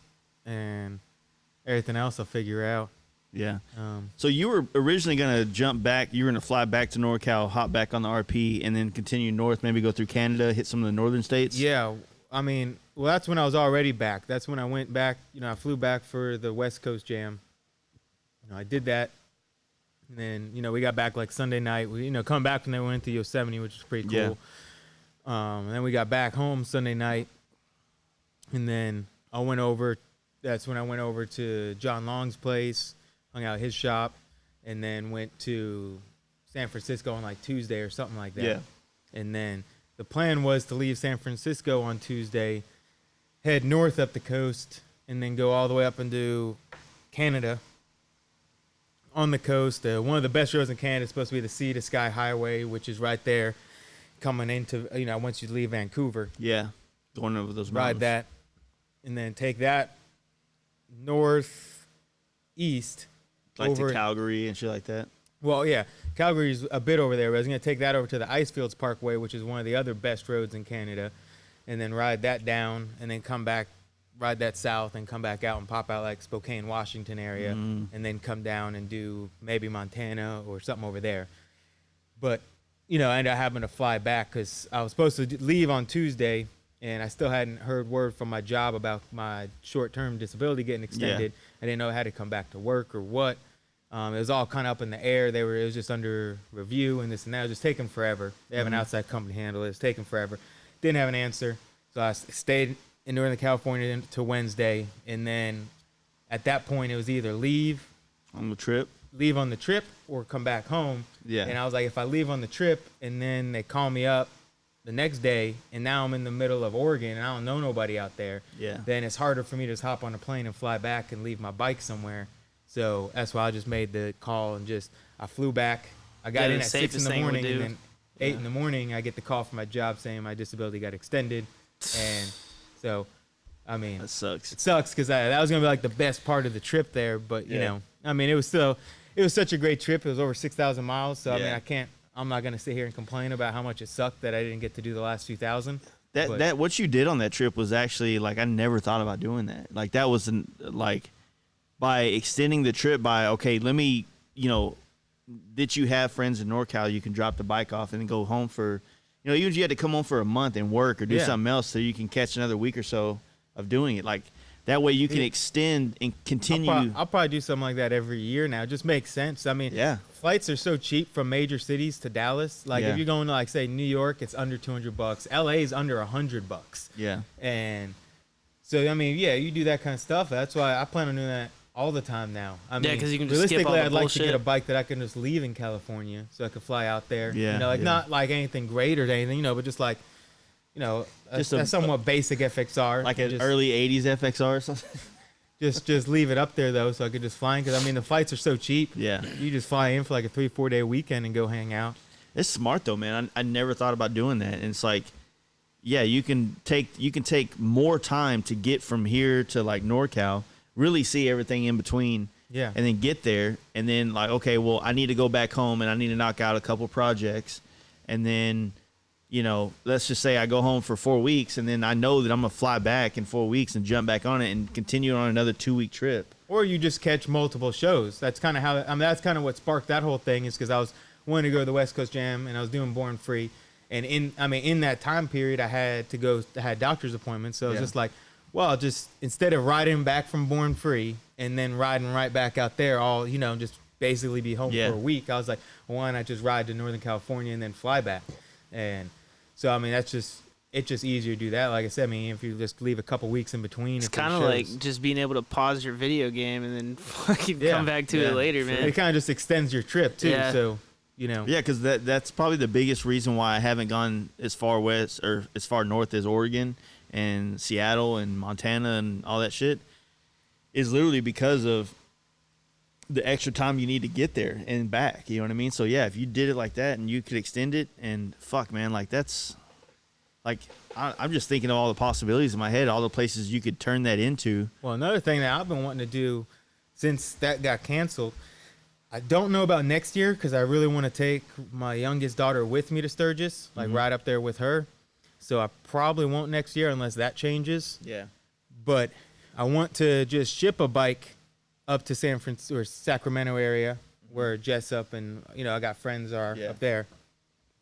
And then just have it up there sometime, like, you know, before then, and then fly in basically the same thing, like 2 weeks before Sturgis, and then still do that trip. Because I mean, it's been a long time planning out that trip and picking like all the specific roads and things I wanted to see in Canada. And there's never going to be another time I'll be off long enough to where I can ride all the way to Northern California and then another 2 weeks through Canada. Yeah. I'm not going to, I mean, I only get 3 weeks off here, so it's never going to happen. So that's why I was like, well, if I just ship a bike up there, fly in, and I mean, it costs a little bit of money, but I mean, there's always like guys like Jack and stuff who are running around. Yeah, So man, he's coming through, he's got a spot on a trailer, just throw my bike on there. And like I said, if it sits up there for a month or two waiting on me, it's no big deal. And then just You got hop on multiple there. bikes though. Yeah. So. So that's something I definitely want to do in the next coming years, because I still want to do that Canada trip. And That's smart, man. I It don't really see how is. I'll be able to ride up there. I just want, just a matter of time. Like when people are, I mean, you probably hear all the time, to be like, how do you do that ride like coast to coast or do this or that, you know, or ride to Born Free or whatever. And it's like, dude, the riding part's not hard. It's just having the time to do it. I mean, Yep.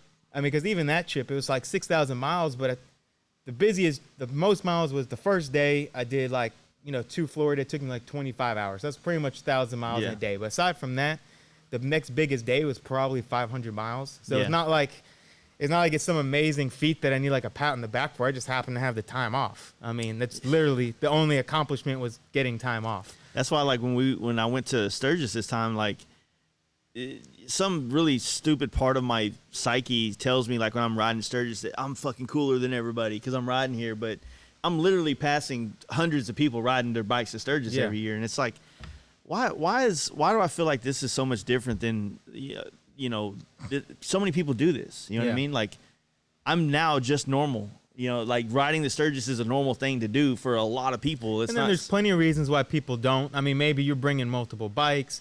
Maybe you've got X amount of time off and you can, you know, me and you drive up there. We're going to get up there in like 16 hours, you know? Yeah. We're probably not going to ride that's up kind of there where that I fast. was kind of starting to, like, you know, when I first was getting on that kick of like talking shit about it, it's like there is a lot of factors that don't come into play that it's really unfair to say, like, you know, if you go to Sturgis, then kudos to you, period. However you get there. If you go to Born Free, however you get there.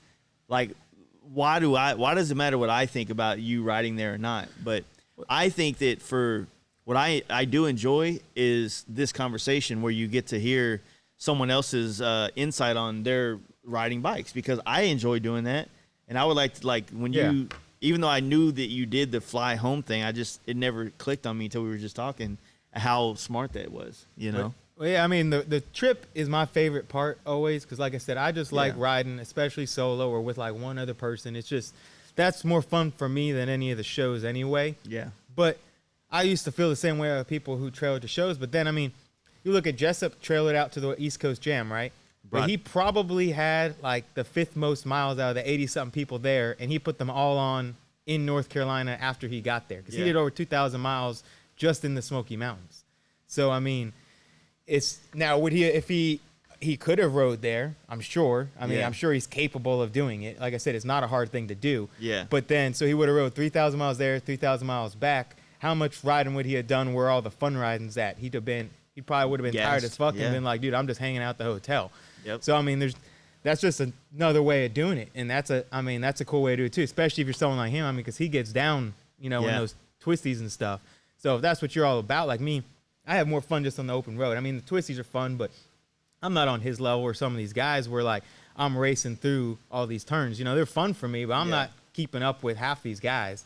So, I mean, but that's also not my draw for motorcycles. That's not what, brings me to them. I need to calm down on that shit, because I need to calm down on that shit pretty bad, because like hanging out with guys like Mark and Steve from Michigan and this kid I met in Sturgis at Average Life of Bob, like these dudes ride hard as fuck, and like I want to ride like that and be able to do it, but then you got to remind yourself 1,200 miles away from home on my vehicle that got me to and from there. That's what I was saying at the West Coast Jam too, because like I said, we did, I think it was like 800 miles or something, just riding through the mountains out there.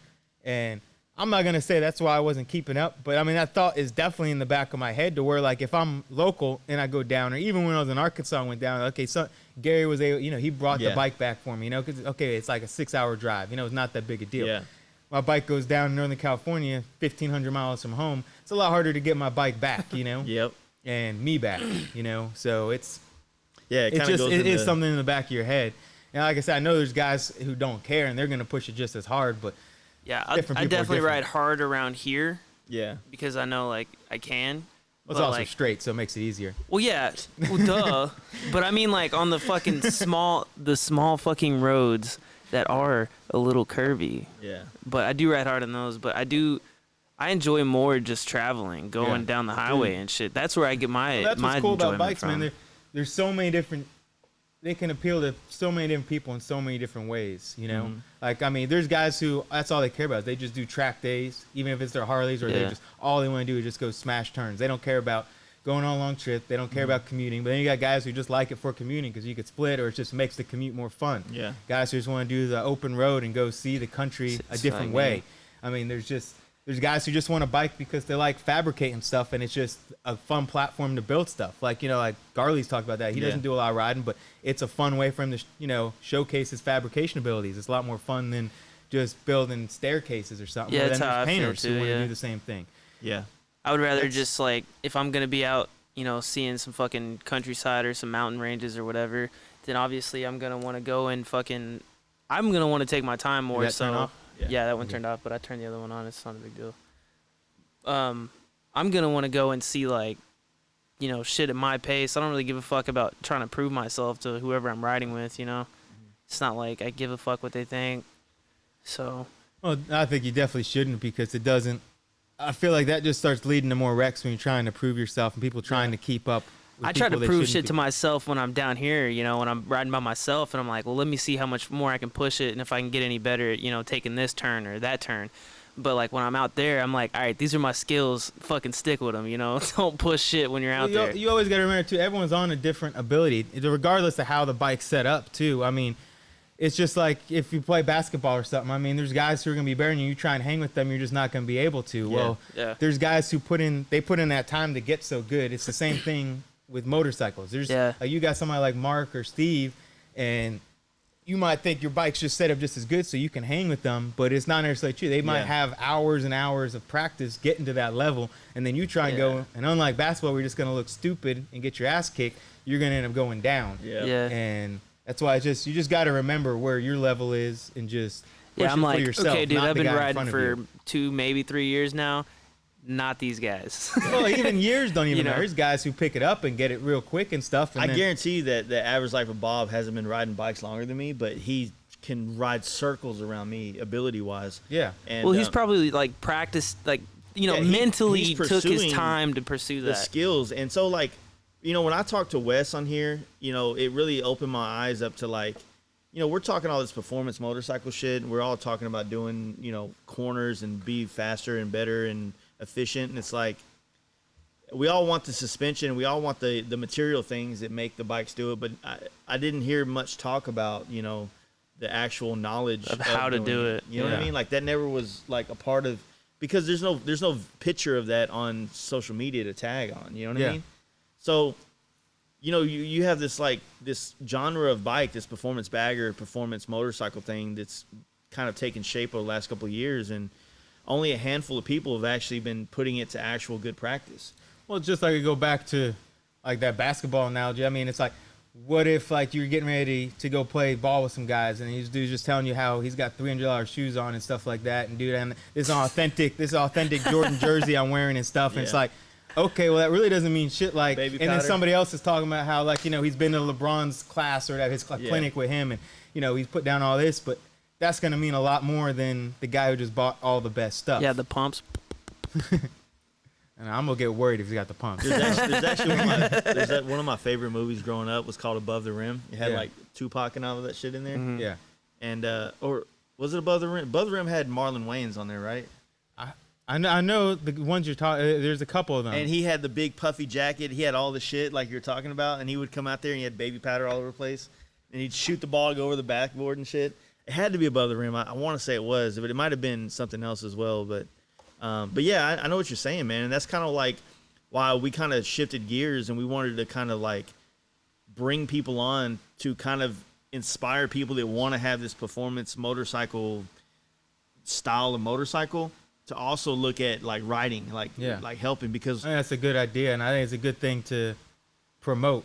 Yeah. Not to actually work on your like skills, not proper just riding throw techniques. stuff on Yeah. and then Yeah. expect you to be great. You gotta dude, you gotta that's practice anything. that's the biggest thing about it is like, everybody would ask me about the suspension and like, hey man, how much better does it ride? It's like realistically, yeah, it rides better when I know when I'm pushing where that comes into play. But when you're going straight down the road, it rides like a bike going straight down the road. Maybe, there is like getting nerdy about it. Like if you're under a high, you're hauling ass and you go to brake better, the suspension will help brake better. Suspension will help do a lot of things traction wise. But I mean, you got to be really in tune to notice those kind of differences. You know what I Yeah. mean? Yeah. Well, I mean, I've heard Mark talk about stuff like that, and you ask him about something, and he starts talking like, "Bro, I don't even know what the fuck you're talking about, Yeah. dude." Like, he'll be like, "Oh yeah, I got a little twitch here and stuff," and I'm like, "Dude, I don't Yeah. notice that kind of shit." Like, what? Yeah. I'm like, But- it's just so far beyond me. I think realistically though, like with the fact that everybody's buying all this performance shit, regardless of whether they're using its full potential, it's there if they need it. You know Yeah. what I mean? So So they you can can grow grow into into it. it, yeah. Yeah. Yeah, it's not bad. I think it's just. Well, I think where it- some of the wrecks come from that we're seeing, I feel like we're seeing more often. Yes. It's just people expecting because they bought the best airbrush gun, now they're gonna airbrush like Jace, Yeah. which isn't the case. You gotta, you practice that. Oh, I should She's use bright, somebody son. else. I thought I had them in here, but I Damn guess it! Why in you the gotta truck. go over there doing this again? But nah. no, I get what you're saying. I kind of felt bad to say it that way, but that is the absolute truth, and it's the same reason why, like, the first time I had all the Olins on, and we went to a Texas Hill show, like I'm like, oh fuck, now I'm about to rape everybody in these corners, and it's like, no, I'm doing exactly what I was doing. Yeah. You know what I mean? But now that I've accepted the fact that you can't buy skills, you know what I mean? Yeah. You understand, like, okay, like I need to actually watch a YouTube video or talk to people that ride bikes. How do you enter corners? Like, Or at what point does that $500 you want to spend? So you got the non-piggybacks versus the piggybacks, 1,000 versus 1,500. Is it better to get the $1,000 ones and spend $500 on a track day? it's And- better to buy the most expensive shit and work your way to it. No, dude, no, seriously, like I know it sounds funny, but my philosophy is if you're gonna invest, especially if we're talking like $50 versus $75, whatever, right? Well, actually, the argument can be the flip on that too. But if I'm going to spend $1,000 on suspension, and for another $500, I can have cream of the crop shit. Like, there's nothing more than I'm going to get for rear suspension than that extra $500.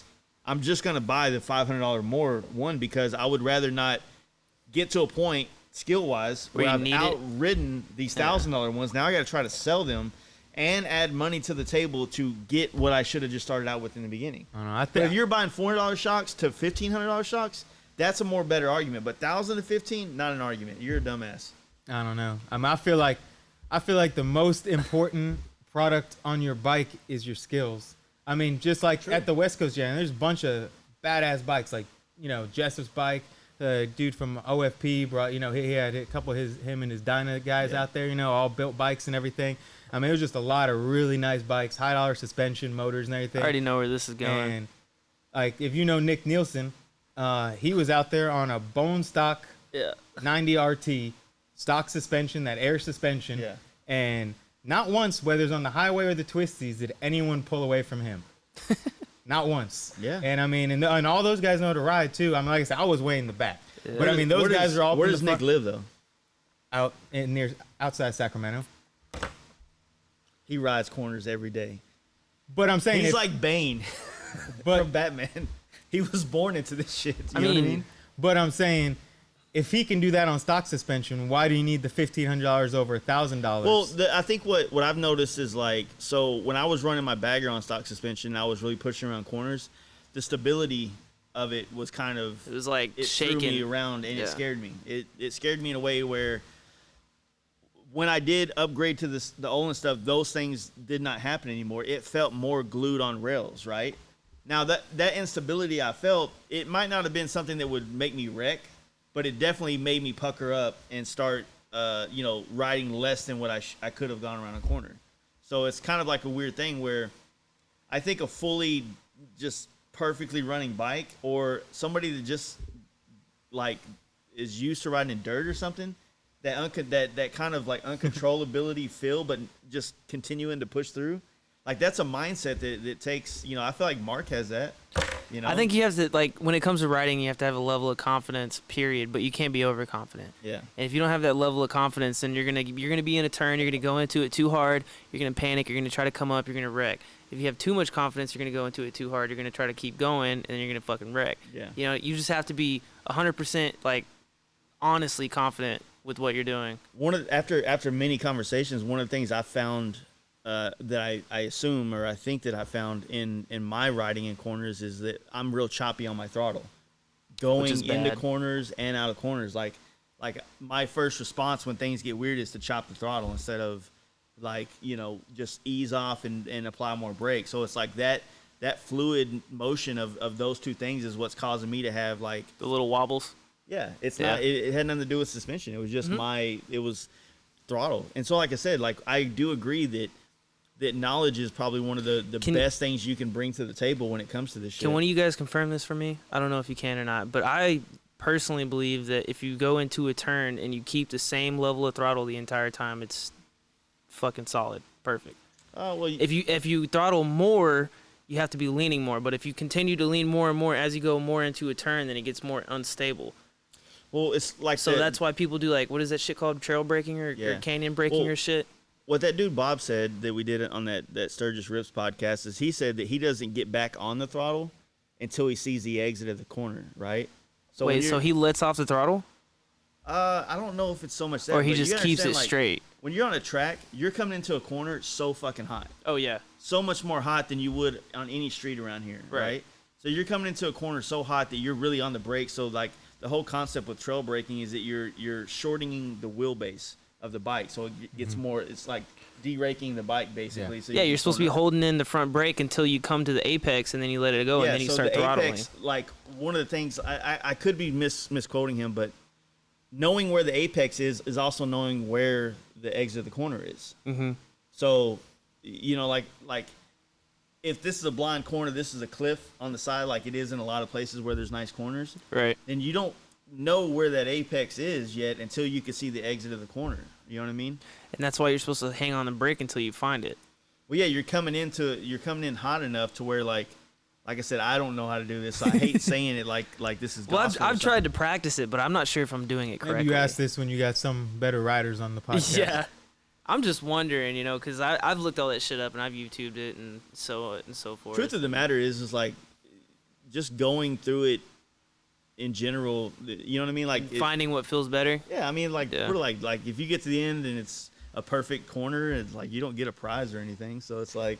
Yeah, well, you get a little hit of serotonin, you're like, fuck yeah, I did that kind of then thing. Then you try the next one hard and you fucking flip over the top. Well, that's what I did, so. Just slid out and flip over.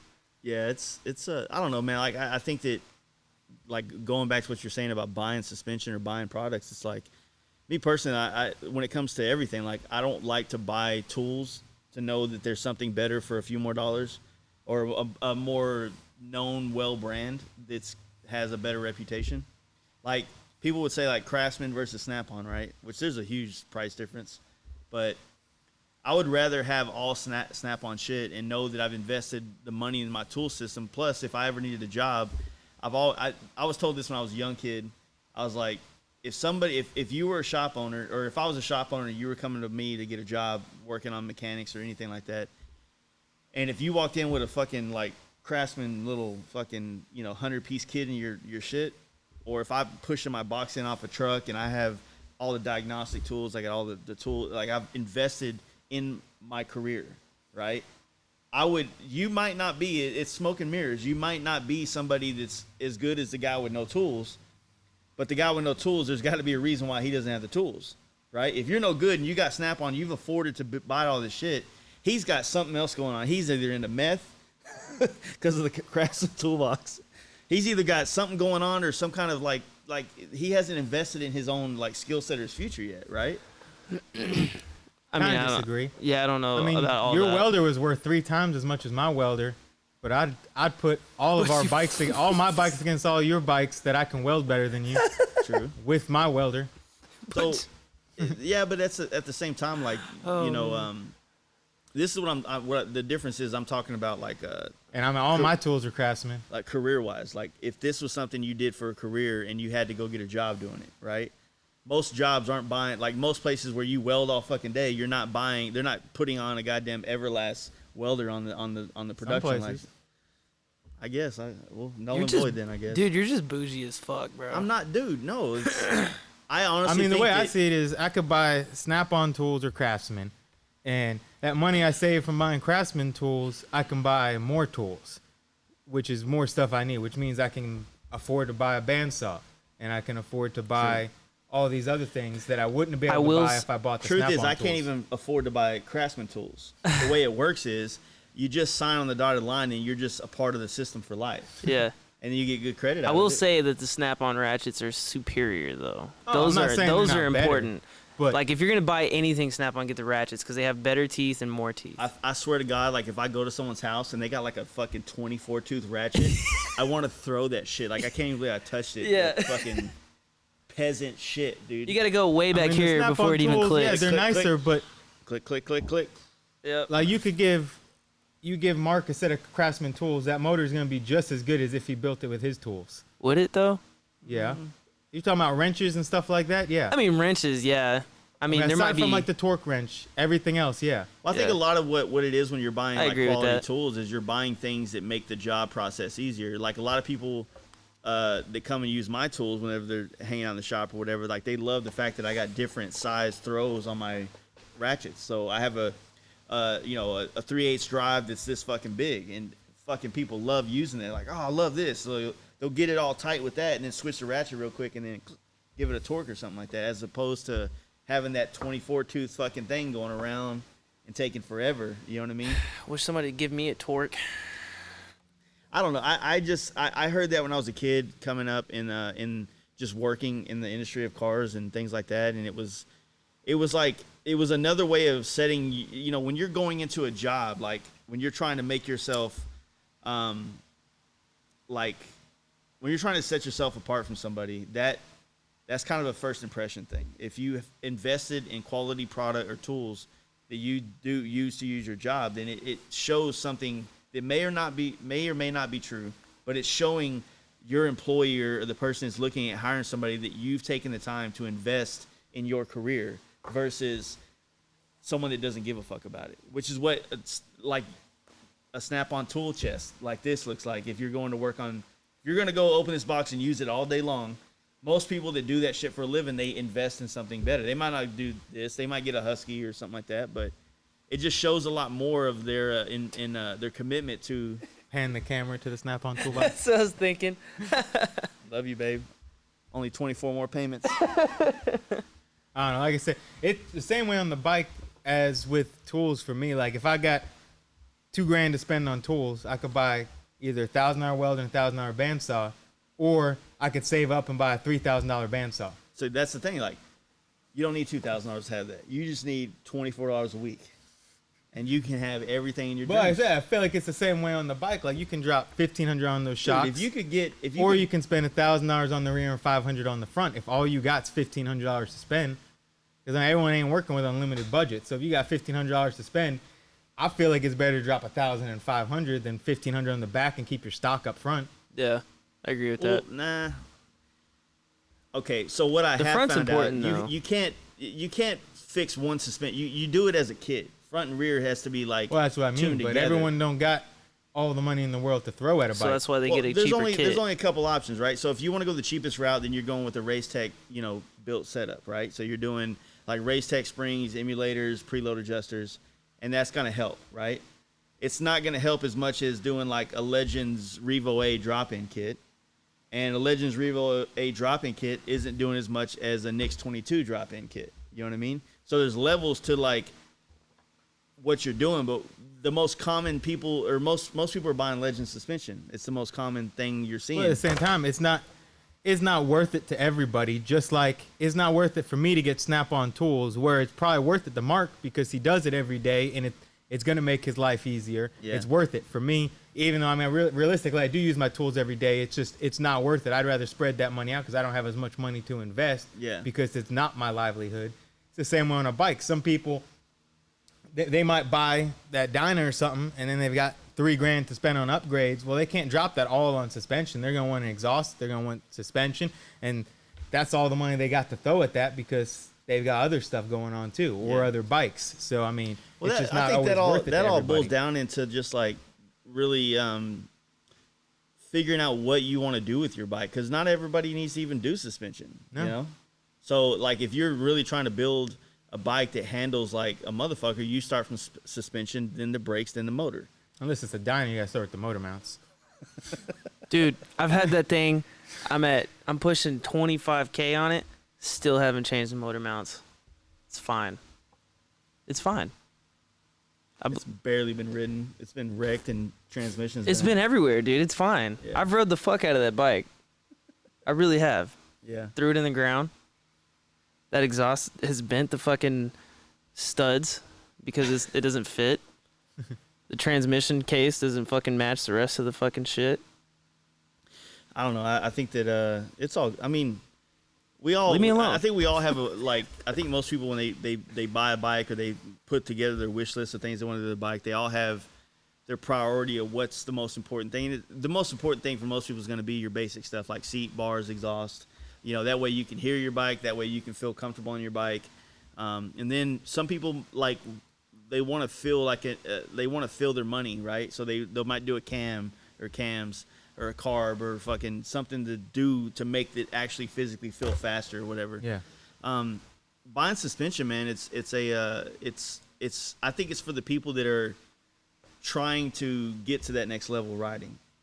So I feel like more people, if you're trying to save money, you can probably find a pair of rebuilt DX shocks for $150, $200. Those are great, by the way. Or some progressive fucking 590s or 490s or something like that, and like a Race Tech drop-in setup or something. You know what I mean? There's plenty of cheaper alternatives. And I think 90% of the people aren't gonna outride that anyway. Dude, No. I don't think 90% of the people can outright stock shit. No. So, but we all, that's the thing about spending money on bikes, and what keeps the industry going is that you just get it in your head that like this might make the experience better. Might. That's the first thing I did was suspension. And then I did the bars, and then I got that exhaust from Jay's. The seat was like last minute kind of thing. You like the seat? Honestly, yeah, dude. I wouldn't ride any other. I had a Mustang on there. I fucking hated it. These are super skinny, so It help with your height. it helps with the height for one, because I got it raised up, and then also for two, I feel like it's easier to shift my weight. So like when I'm going into turns and shit, it more like less is more now. You know what I mean? As opposed to like when my legs were wider, I had to like do more. Like, does that make sense to you? Sure. Fuck y'all, man. Whatever. What's the point of buying all this camera shit if you're not gonna switch it to you when you talk? Dude, I'm fucking ugly, bro. Nobody wants to see me. Trying to flex on people right now. Don't do it after your fucking segment's over. Fucking Now talk. flexing, Now dude. talk. Look at this fucking 420p But bullshit you were right pointing here. at your bike right here. Look at this fucking thing right here, okay? Everybody can see it now. Yeah. All right. All right. Anyways, yeah. Fucking need to change the exhaust. We need to do the So what are you insurance shit. building next year? I mean, are you not going to build a bike next year? Dude, I'm trying to build this. You've never not built a bike since I've met you. Man, I moving forward, man, like it really is about building this So platform. that's your build for next year? Has to be, man, because I'm in this place where if you follow me on Instagram, everything looks perfect.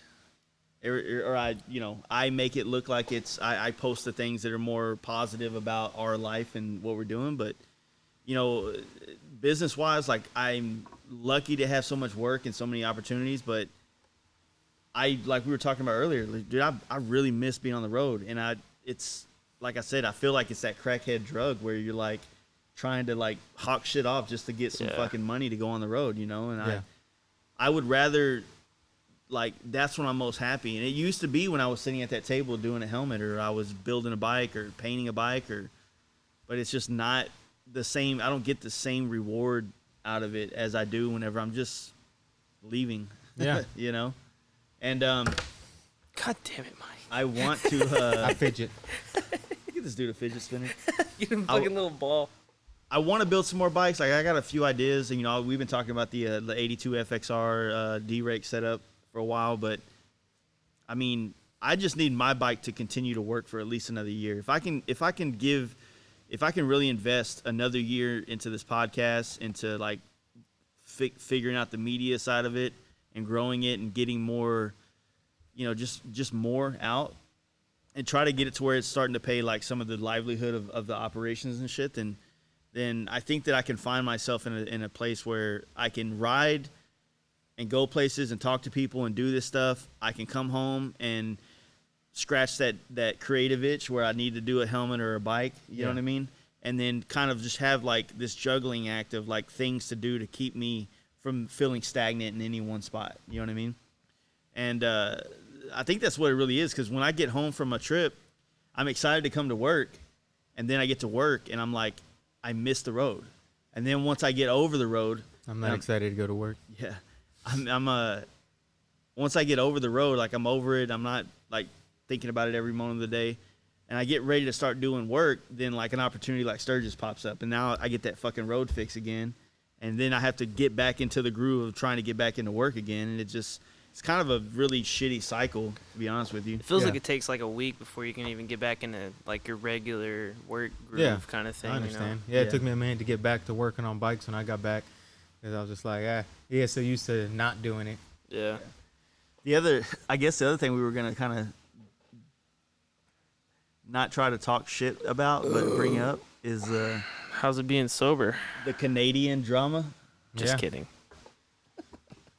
We had I We were thought in- that was I don't know how to say it without obviously taking a side. I mean, Dude, that fucking meme you posted was hilarious. it was though. funny as shit. Congrats The on you South making Parks. memes lately, man. Those are pretty hit. Those are hitters, man. Those are I'm good. just glad you make memes for motorcyclists that actually connect with our shit. Yeah. I So, took a like- break for a minute because I've been private, and I don't like making memes as much when I'm private. Yeah. At least talking shit memes. Yeah. I don't like to talk shit behind a private account.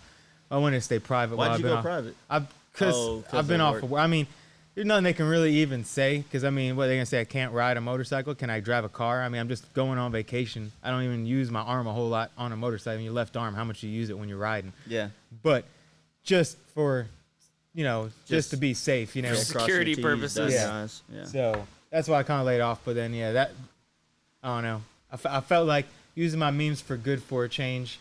So I saw that come up, and I was like, This is a meme for the can I meme people. this situation? But the situation being the whole Boosted Brad and Mad Jap situation. But yeah, I mean, this is, I don't usually get into all the kind of drama stuff. I mean, not that section of drama, like especially just the industry drama, I guess you could say. My drama is more just bashing Dynas. But And smashing Heinas, man. But I mean, anyone who knows Brad knows that Brad is, I mean, literally probably one of the nicest guys in this industry. I passed on his and just couch. super solid guy. I mean, he's always just doing stuff to help people out. I mean, in any kind of way. He's offered me to come by his place when we were going by, coming back from the jam. There's just, you know, he's just a great guy. Yeah. And so, I don't know. It just seemed extra fucked up. That, I mean, well, like I said, I felt like when it's Brad, you knew there wasn't another side to the story. Like, it's not like some people I don't know. I'm like, you know, you see the drama. I'm like, well, I don't know these guys. I just know them through social media. So I'm like, who knows? You know what I mean? There could be another side of the story, but I'm like, you know, I've talked to Brad. I've met Brad. You know, I know him, and I'm like, I can't see any other side to this story. So. Yeah, well, I mean, like I said, like, I think that initially what sparked up this drama that's taking place is that when MJK posted the risers and floorboards that he was putting out, and then obviously they resemble Boosted Brad's products that are already on his, you know, website and whatnot and been out for a while. And then, you know, I don't know if Boosted Brad initially kind of like said something or posted something about it, but I think somebody did on his behalf, you know, or something sparked the drama, right? And so MJK did this like huge write-up about, you know, saying stuff like you know, it's almost impossible to not have a part or a product that's similar to somebody else's design. Everything is along the same lines or something. So it was this long write-up, kind of like a publicist wrote thing. Hey, you know, we're just making parts that we see fit, and they might resemble this, that, or the other, right? Kind of an easy thing to go. And then when I think it's Frankenworks Fab posted that conversation that took place, it completely negated everything that he said the day before. And so as soon as I saw that post from Frankenworks, I literally went to MJK's page and saw that he took that post down, because if people didn't see that post, I didn't see that. Like, you would see the lie that was just said. Yeah. And it's unfortunate because, I mean, like I said before, I don't know if on the podcast, but I mean, I've been a fan of Mad Japs. We all have been. Mad Jap Chopper days and the blog days for probably going on like 10 years now. And I mean, he was always a little standoffish, even with the choppers and stuff. But I mean, that didn't bother me. I mean, there's plenty of standoffish people, especially online and everything. But I mean, he built probably my favorite choppers when he was doing choppers. Yeah. And so, I mean, I've always been a huge fan of his. And then like to see him kind of just slowly just get going down this downward spiral. And then I felt like, at least for me, that was the peak where I was just like, okay, I'm done with him, because I consider Brad a friend, and that seemed fucked up. Yeah. And but yeah, like it's just, I feel like it's just an unfortunate situation, because it really is. I feel like man. the dude's got talent, and I mean, he's built, like, his choppers are so much custom hand built stuff that wasn't like anyone else's. I don't get why he'd start going down that route when it seems like he's very capable of making stuff far better than I am. So I'm not going to talk shit about anything, his abilities, because he's definitely a better fabricator than I am. It's just unfortunate that he went down this whole thing on, I don't even know how to put it. You know, it's kind of weird to understand that, you know, like when me and him were talking earlier this year, when he was kind of like a sponsor, I guess you'd say, the conversation was, you know, it had some drama that was on his end, but you know, like, I'm in a weird spot, right? I didn't want to talk about the drama that took place between me and him and why he's not a sponsor. I don't think I have publicly on the podcast. I'm not about to, but I just think that, like, some people don't deserve, or they don't need to be on social media like that. Yeah. Like, he makes a Ferrari a product for our industry, so there's no reason why he needs to put so much context behind it. Yeah. Post the product, call to action, go to your website if you want to buy or pre-order or whatever the case may be, and then leave it the fuck alone. Yeah. But these, like, he tries to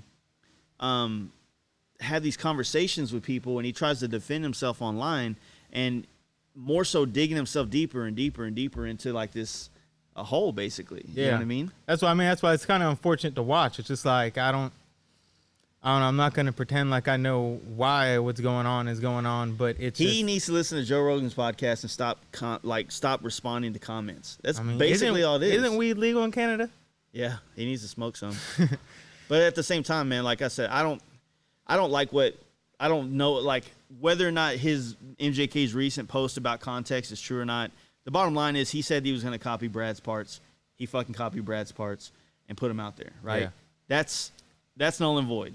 Instead of trying to loophole around it and make up excuses, like I think right now you start, you know, it's so crazy to look at somebody so talented making some of the nicest parts in the industry and then just screwing himself with his mouth, building a wall of people of hate for him because he just fucks up and talks. And he fucks up and tries to explain himself. He fucks up and does all these things that if he just posts the product, stop posting teasers and maybes and, you know, hey, this is something that's not going to be available to you, but I want to show you anyway. Like, don't do shit like that. Yeah. You know what I mean? Like, don't be whatever you've been doing social media wise, quit. Just stop. Build a product. When the product is almost done, then post it, and then don't respond. Make everything like, hey, if you're interested in this product, go to our website, fill out, you know, contact us through our website, phone call, you know what I mean? Something. But this shit, like, it's just not the best way to go about it, you know? And I don't know, man, like maybe, you know, he didn't really like the heat that he got from the Dyna FXR world, and he left that. So I don't know how, if or how long he plans to stay around the bagger world when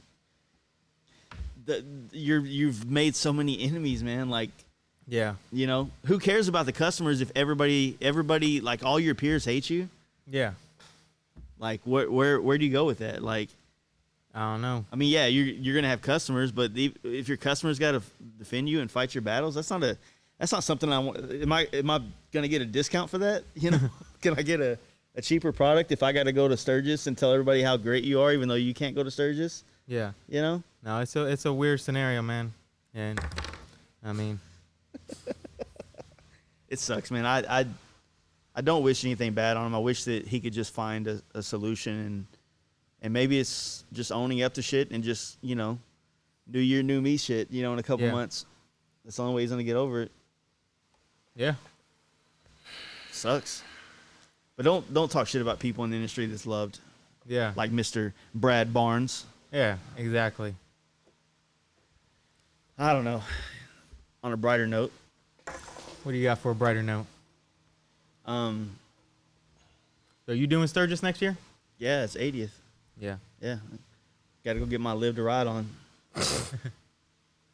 Yeah, I love Sturgis, man. Like I do. Sturgis and Laconia is what you're looking at for next year? Yeah, I'm hoping Laconia, Sturgis, and then like mini trips, you know, like little. Those will be the big ones. Yeah, there. I know for a fact I'll ride to Cali again, but as far as like I think Laconia will probably end up being something that some of my friends will go on. Yeah. And maybe Sturgis as well, but are all those guys wanting to do another big trip? The group who went with you last time?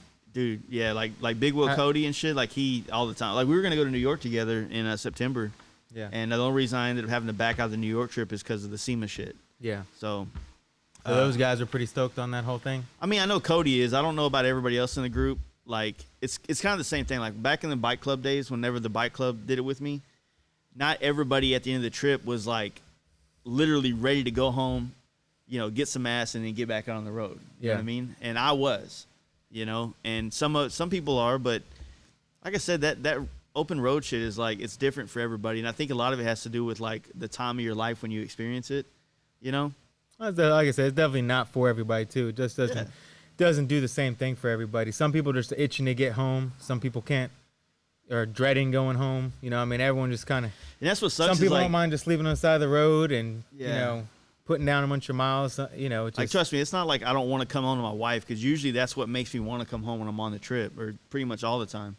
But there's just something that you don't get enough of when you're on a trip, especially when you're under a time frame of having to be back at work or whatever whatever your restraint is that makes you have to come home. It's just like, Yeah, that's why like I look at that Scooter Tramp Scotty dude, and I'm like, fuck, man. Like, I don't know if like I would want to be on the road like indefinitely. No, I wouldn't. As much as I love it, I like having a home, like family. You want that escape from that escape. You know what I mean? But it's not an escape at that point if it's your whole life. Yeah. Well, yeah, it started off as an escape, and now you need to escape from what was the escape. So, escapeception.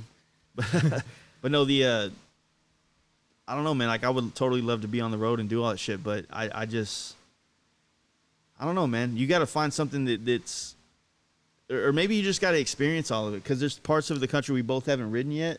Well, and going to experiencing it, it's something I said on my Instagram is during it, is that, I mean, I would say I feel like most people work jobs like me where you get 2-3 weeks off a year. And I would definitely suggest to anyone who does that, I almost regret not doing it sooner, to just take 2-3 weeks in one lump sum and go do like a 6,000 mile trip. Because, I mean, realistically, aside from that last 1,000 miles I did when I flew back, it was a 5,000 mile trip. And that was only over the course of about 2 weeks. Yeah. So I could have done that any year previously. And I'm not saying I would want to do that every year, use all my vacation over one little section and do a long trip like that. But I would definitely suggest anyone who does enjoy long trips to do it at least once. Like, just go do a coast to coast or something like that. Or, you know, if you're in New York, go to ride to California and back. Just some long 5,000-6,000 mile trip and just experience it. Because, like I said, I've done so many 3,000 mile trips.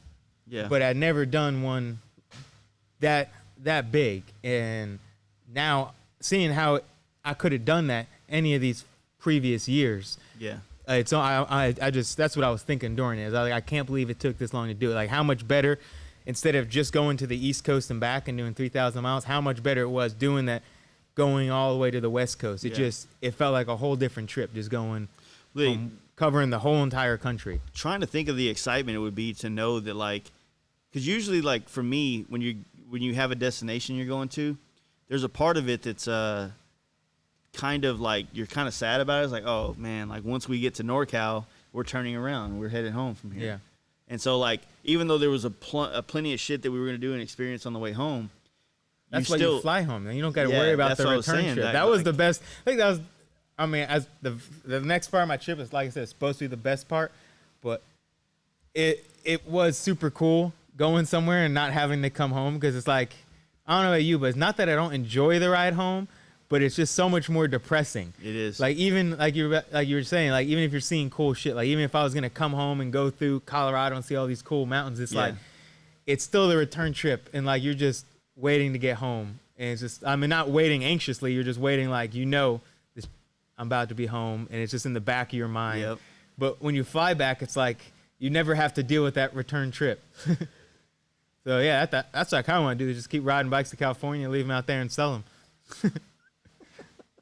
Cheating. He's about to go home. Hey, you want this? Yeah. That was cool that you were able to sell the bike though. Yeah, no, it's sold pretty easy, so that was nice. I mean, I don't usually sell bikes like that, so. Yeah. No, that's cool. Yeah, there's so much, man. It's like so much we want to do. Like, a lot of people started hitting us up again about the camp out again. Are you gonna keep that at the K River campground, or? We're trying to. Like logistically thinking about it, like if we leave it in that Oklahoma, Arkansas, even maybe Missouri area, then it opens it up to where it's a 1,000-mile trip for so many people, especially on the East Coast. If we can easily go to like Raton and Colorado and equally badass riding and camping and all that. But now it's 2,000 miles for people on the East Coast. And for some reason, most people that live in California, they don't really leave California much for trips. You know what I mean? And I'm not saying nobody does, but it's not as common. You know what I mean? Because they have everything right there, so they just stay there. It's like, why the fuck would I go? Why would I go there when I got it down the street kind of thing? So it's like, if we stay at the K River thing, which is a great spot, and obviously Adam does a lot for that stuff. You know, it's just that Adam wants to make a real bike event there, right? Like some real shit. And I think he totally should, and I would love to help him, but I feel like he wants us to kind of... That's not what you want that to be. I don't, every once in a while when we start thinking like how we can make it bigger and how we could do this, and we got to think about finances, and then it kind of turns into something that I don't know if we really want it to be. Because I don't want to go there to work. I want to go there to meet all the people that came and ride and drink and just have it what it has been. Yeah. Which makes it really hard to turn into giddy up. Yeah. You know what I mean? And I'm not saying that I really want it to be a giddy up. I would love giddy up numbers to come, you know? But then again, why really should it matter? Because I'm not getting that money. You know, I'm not like getting rich or getting paid for that shit. Yeah. I mean, I kind of want to stay simple. I mean, I kind of wanted it to turn into something we did in different parts of the country. But, you know, I mean, it's just as easy for like Steve Chamberlain to do one in in Michigan like he did, than him do it as the Fast Life camp out in Michigan, and then he puts it on and does it all himself, and then I just show up and like, hey, welcome to my camp out. You know what I mean? So it makes more sense to just kind of do what it did, which is help inspire other people to do the shit, and then just support them, and that's their camp out in their place. Like I'm hoping to do one in Florida somewhere. Yeah. But I don't think it'll be a Fast Life camp out. It'll be somebody from Florida that we support. Yeah. You know? Makes sense. So it's a good way to go about it. How long are we in? 2 hours and 11 minutes. Shit, what else you got? What else I got? Yeah. Shit. I don't know, man. Just staying busy, really. Yeah. Not trying to stay busy until I go back to work at least. And then figure out how life goes on after that. But fortunately, I've got all 3 weeks of vacation left, and there's not much of the year left. So I'm trying to go back to work. Yeah, I'm going to go back to work and basically take off. I'm literally going to go back for a week and then take off a week for the Loretta Lynn's thing. So That's cool. I want to go to that, man. I really do. Yeah, I'm just trying to figure out what else is at the end of the year. I think Nitty Gritty is at the end of the year, so I might do that. That's in October, right? Yeah, Or no, it's November. So that's the thing is, I think that the same weekend in Nitty Gritty is when we're thinking about doing that Big Bend kind of trip. Not that Nitty, dude, we had a blast in Nitty Gritty last year. Just, you know, just Nitty Gritty. You know, it's a Sunday show. I've never been. Not a Sunday show fan. Yeah, I've never been because of that, but if I got time off, then I can just stay down there and come back Monday or something. But that's what that's exactly how you have to do it. And I don't know why the fuck I just can't make myself stay there Sunday and come back Monday. Yeah, but I mean, that's why. Yeah, my mind, I'm like, it's Sunday. I need to get back to work. You know, like you gotta understand. Even though I'm self-employed, I feel guilty when I'm not here. Like if I'm like when I took off Tuesday to go ride with Mr. Wolf, it was like I felt guilty the entire day riding. You know what I mean? Like fuck, man. Like I should really be at work. You know, this, that, and the other. So. You know, the same shit happens on like when shows are on Sunday. It's like I want to stay and hang out and be the same person, like hanging out and talking and like yeah, you know, just involved. And then like realistically, you're like, when's a good time to exit this motherfucker and get home? You know. I think about Nitty Gritty too. It's just going to Houston's not exactly fun. Fortunately, it's north side of Houston, so we don't have to go through Houston. Oh, that's not bad. North side of Houston's not even that far then. And that's like right in Conroe area, so okay, you're like still 3.5 hours. Yeah, And that's not too bad. It's fun. We had a blast last year. We ended up. I mean, I don't know if we talked. I think about I'll check it out this year. We had a blast. It was we a good time. got the swap meet first weekend in yeah. November too. That first Sunday. So that's that first Sunday, which is that's Galveston though. Yeah, who gives a fuck? Dude, Galveston's the shit, dude. We won't be there, so it don't matter. Wait, Lone Star? Yeah. Yeah. Oh, dude, I didn't go last year. It's fun as fuck though. That's what Garley was saying. Is us same weekend. I'm like, dude, we trying to pick a date for something. Everything's the weekend of something. So you can't avoid that. Every weekend there's something going on. I want to try to make it. Yeah, you out don't there pick the this biggest rally in Texas though to do it on the same weekend.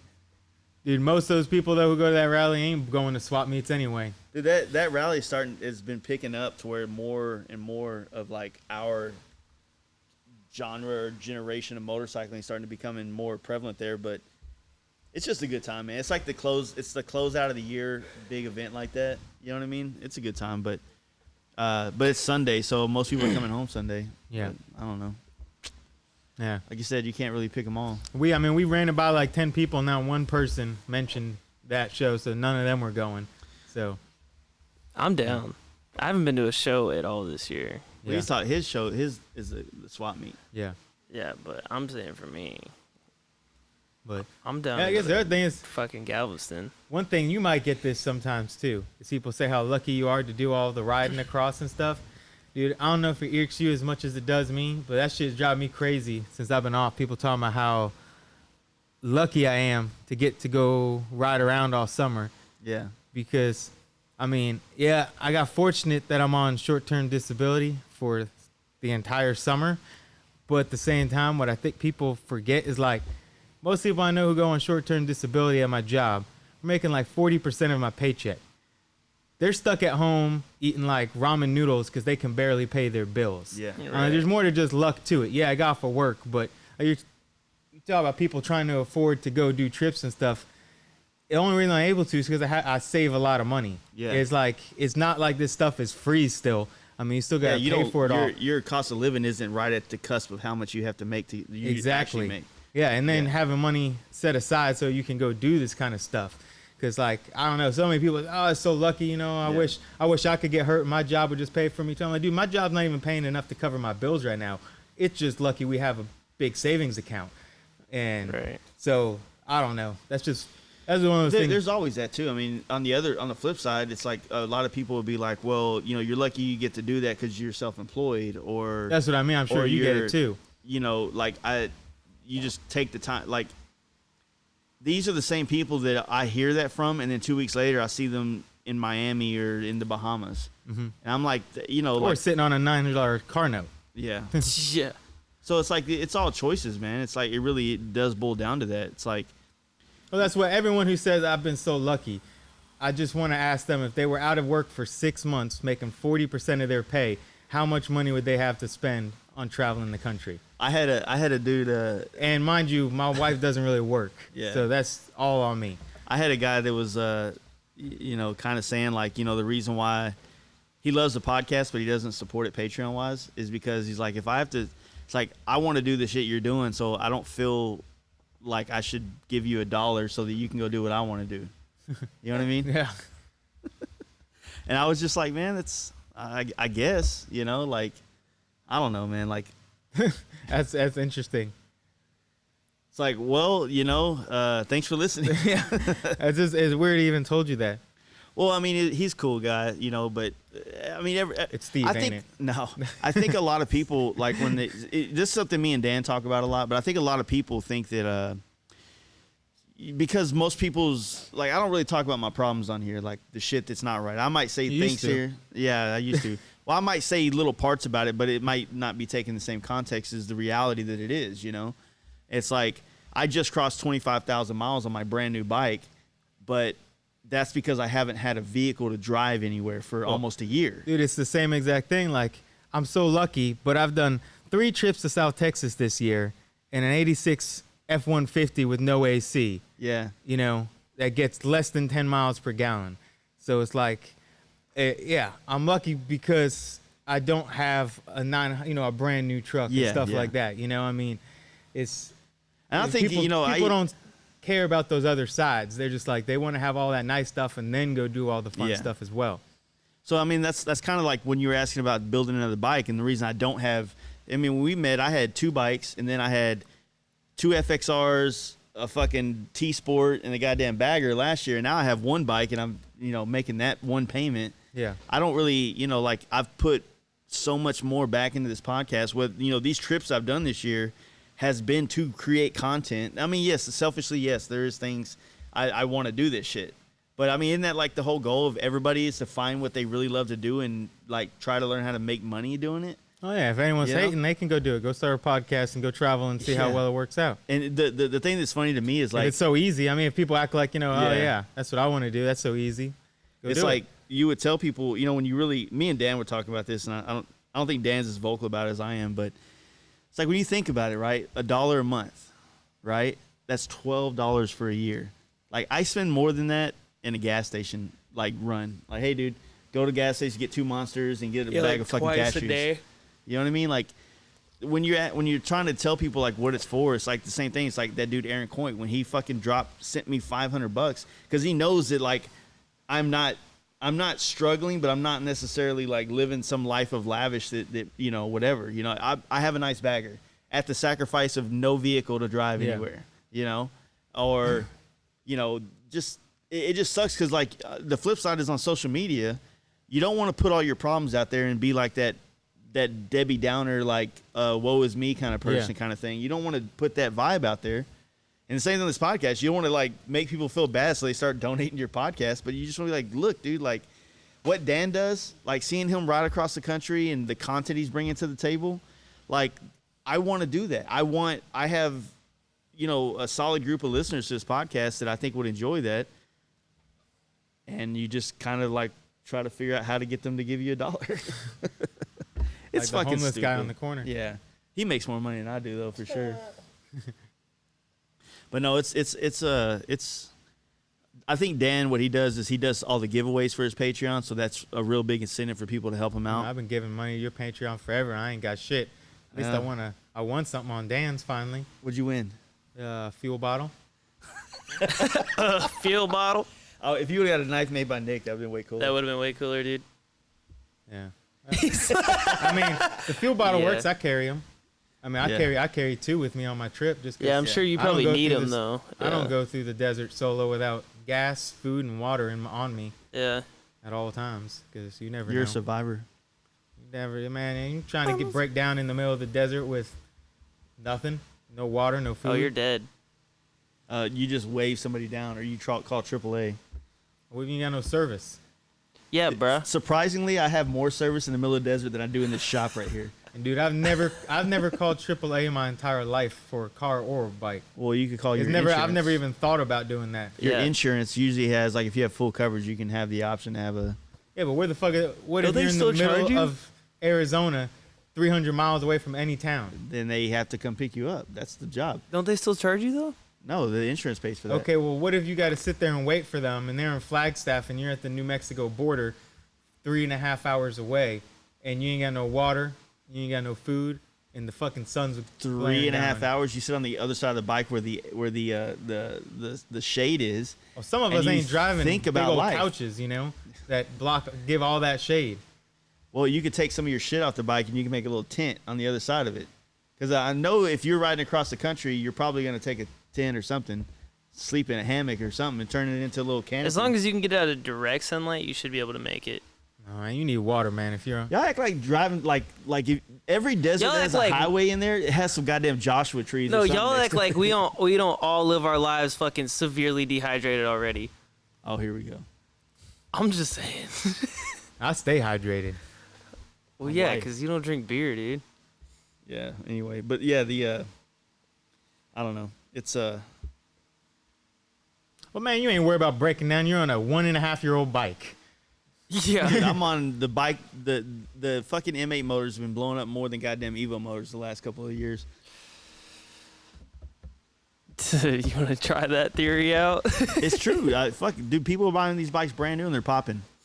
Yeah, brand new, and then they get them fixed and they're fine. Have you been inside yours? Just the cam. That's it. Well, Which then- I did myself. You already fixed your Oh, problem. yeah, so I then, would right? be worried.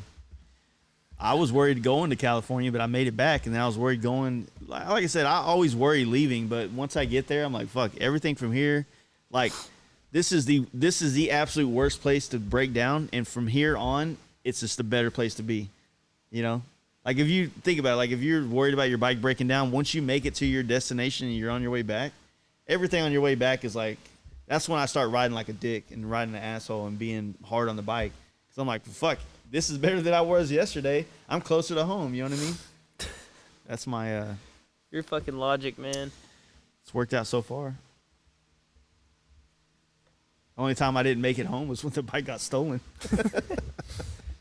Did I tell you they found that bike? No. Yeah, they found it like fucking 3 miles away in some like storage. It just had a frame, the transmission, and I think the triple trees on it. That was it. Really? No, what? They just parted out the rest? Damn it.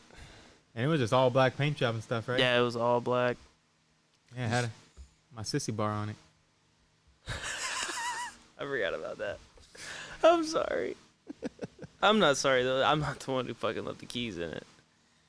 Everybody leaves their fucking keys in their bike. I never leave my keys I on my always bike. do. Yeah. Ever. Nick was giving me a hard time about that in California because I kept being like, dude, I think I left my keys in the bike again. He's like, again? I'm like, yeah. I'm Yeah. like, it's just habit. I never Don't take them do out. that, dude.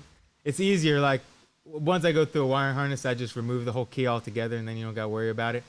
Because then there is just no key, and it makes life even easier. How does that work? You just use a switch? Yeah. So it's even easier to steal. Yeah. Fuck, Most people man. don't know that. The though. way I see it is, if somebody wants to steal your bike, they're gonna steal your bike. I mean, they're so easy. They're to just steal. gonna pick it up and put it in a truck. Yeah, I mean, it's not. Bikes aren't hard to steal. I mean, Yeah. you got hot wire it damn near just as fast as turning the key.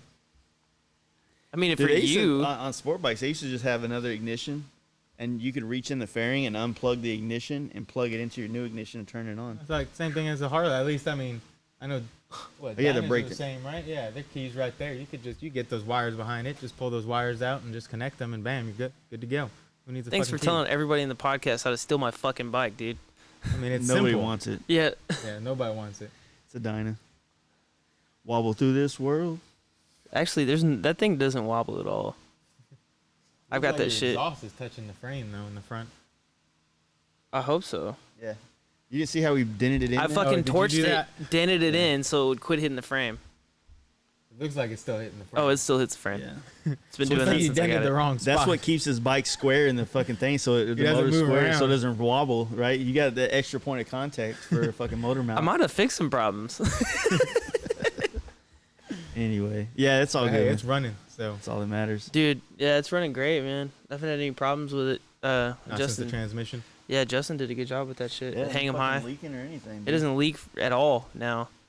It's real good. It doesn't miss shift That's the anymore Evo either. power with a 5-speed, man. I wanna- Get I that There bike. ain't no fucking power though. It's fucking slow, dude. Yeah, he was riding that fucking street glide around for what? How long? Couple months. 3 months. That thing's fucking twice as fast as my Evo, man. What's wrong Stop. with it? It's a Shouldn't fucking heavy ass Dyna. That's what's wrong with Not it. that heavy. That bike's heavier than his bagger, that bagger. It really is. It's heavier. I don't think a stripped down Dyna's heavier than a bagger. That shit's heavier than the bagger, dude. I don't think not in like Physical weight. physical weight. Like it might have a different might feel height, it, so yeah. the weight might be higher than. Heavier. It really is though. Yeah. It just feels heavier. Maybe it is because it's higher, but even going from like whenever I rode that for, 3 months and then I got on this thing, I was like, fuck, dude. It's just like a whole nother. Maybe it's just because it's not as nimble, I guess, and it feels heavier, like especially in turns and shit.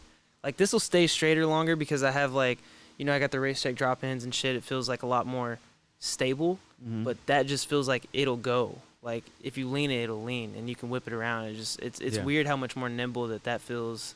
Well, it's also like 2014 technology versus yeah, 2007 and the or frame's better. 1997. Pretty much that bike's a better bike, 100%. The Street Glide is 100% better, no lie about it. But I don't like it. I like my Dyna. Probably look pretty small on it. I do look tiny on that thing. I look weird. What else you got, Jace? Trying to make this shit work, man. It's hard. Like the scary thing about doing these long form conversations on the video podcast stuff is basically just trying to get all the cameras to like we're dealing with now is like that's a DSLR. It's not like a camcorder kind of Yeah. setup. Yeah, it's not made to do this. That's a zoom camera. It's for another type of that's for more like band practice, like when you're doing music because it has badass like speaker setup to catch or mic setups. Yeah. So they're just cameras like, and then the new GoPro that I have, the Hero 7, doesn't work with the program. So it's like, so basically the next step is we got to buy 3 camcorder style things, which are about $750 a piece. Yeah. So it's like you got a really cool exhaust, great cam, and good intake, but none of it matches up with each other. Yeah. Yeah. So yeah, like this is all like some like Quality shit. It just This is isn't- some fucking we got Frankenstein quality. ass shit. We dude. got quality base, but we have to start now that the foundation is set up with this program and this mixer board. We have to start working towards the cameras and it's just kind of like you're building once- a performance bike out of a Yeah. Dyna. Yeah. You're just going at it all ass backwards. Thanks, man. Anyways, so the only thing I'm worried about is the fact that we've been recording for 2.5 hours, and like even the 12 minutes that we recorded was a huge file. It took up a lot of memory on the computer. So when I hit finish on here and it goes to load and finish, like finalize the recording, I hope it doesn't fucking just be like, well, you don't have enough space. Sorry. That would suck. But hey, all of this shit right here is saved, so we'll have the audio track indefinitely, no matter what. But the problem you hit is, record though. yeah, I hit record. Yeah. I know what the fuck I'm doing, man. Good, because I wasn't gonna do this again. This shit's hot as fuck in here. Yeah. Yeah, dude, it Dude, this sucks. is cool. This is like I'm gonna send you a It's picture still tomorrow. It's fucking 4 degrees cooler in here right now. 5 degrees cooler in here than it typically is. So Yeah. Well, yeah, I mean, There's it's camera. cooler than normal in my garage either, but it ain't fucking cool. yeah, I got a sweat rag. I know you guys both got sweat rags. I appreciate the offer. Yeah, for one. man. I would have gave you one, but these hoes are expensive, dude. I just can't sweat. I'm just over here got a fucking puddle on the fucking He's table. literally got a puddle on the table, dude. You're fucking up my wood, bro. Nah, man. It's cool though. Like I think the way that we're headed with this podcast, with him, using all his extra money and shit and funds going into this. You know what bought all this shit was the fucking FXR wheels. Yeah. Yeah. They finally sold, and I was able to buy this Roadcaster thing, the program out there that was expensive as I hope fuck. somebody doesn't try to come in here right now. And then all that equipment for the connecting the camera shit, like that stuff was super expensive. Somebody coming in? Hey, at least we got it on camera. If we get murdered. Hey, Hey. Hello. come in. Yeah. But, Yeah, we're finishing up. Now no one's talking. Now you're fine. You're good. But yeah, once we, the idea is though, once we get like an actual studio set up, like we were talking about, then we'll be able to like set everything up in a way where it's stationary and not going to move. So the cameras will be set up perfectly so that when a guest comes in, they sit there. We'll have a table that has a little bit more of a space so we don't feel like we're intimately having dinner and there's just a, So, camera. man, yeah, next time we do this, I need air conditioning. Yeah. You're gonna have a studio man with some elk steak ready for me. Elk steak. Fuck, dude. Maybe You're do a really- little archery beforehand. Yeah, like do a little pre-workout, get Yeah. some Alpha Brain or some shit. you know? Definitely, man. Definitely. Get the fast life experience. Yeah. There we go. But yeah, that's the goal. But like I said, That is the goal. that is To the get goal. elk steak. No, the other aspect of it is to create a place that people want to stop by and then and then try to build some type of just find other ways to make money at it so that it can actually sustain our livelihood. And that's the main thing. It's like I don't necessarily plan to get rich off doing podcasts, but if I could find a way to make it to where I can do more podcasts and live off of it, and still continue this belly, then that's where you want to be at. That's where you want to be at. Yeah. That'd be cool, right? Yeah, dude, that'd be dope. Nice. You're going to play your song so we can wrap the up the outro? podcast? Do you want to do your ads at some point so you don't have to add them back No, in? I'm not putting ads on the video. That's Oh. only going to be in the audio. Yeah, fuck your. No, that's a different. They got to pay extra for that. Just fucking, no, it's just a new thing. I don't really have the. You don't know how to do it Capabilities. yet? No, I don't. And if Okay. they want to pitch YouTube in, puts their own ads on, right? yeah, pretty much. Yeah. So, Well, if that's it, man, we can start wrapping it up, and I'll do what I got to do here. All right. Do your thing. yeah. Cool. Later, fellas. Hope you guys enjoyed that, and thank you for checking out the podcast once again. I want to thank SimpsonMotorcycleHelmets.com and Simpson Motorcycle Helmets on Instagram. My boy John Jessup at Dream Rides John on Instagram and TeamDreamRides.com. Use offer code FASTLIFE for 10% off the website. Kevin at Big Bear Choppers on Instagram and BigBearPerformance.com, and give him a call at 909-478-7788. My dude Brian at Paint Huffer Metal Flake on Instagram and PaintHuffer.com, and use FastLife at checkout for 10% off. Lindahl Brakes on Instagram and LindahlBrakes.com. FastLife at checkout. Save yourself 10% off some very high quality products there. And my dudes at Lexan Moto on Instagram and LexanMotorcycle.com. Use FastLife for checkout for 15% off and get you some nice shit, man. So anyway, thank you guys again for doing this or checking out this podcast. We're going to be back with some more stuff next week. And hopefully if this trip goes as planned, we're going to be able to bring you 2 podcasts a week. And looking forward to that and looking forward to doubling down on giving you guys content and growing this business or podcast or whatever you consider it. So thank you guys. Check out our website, fastlifegarage.com. Has links to everything, Patreon, YouTube, Facebook, Instagram, all that stuff. So do that, show your support, and have a awesome week. Peace.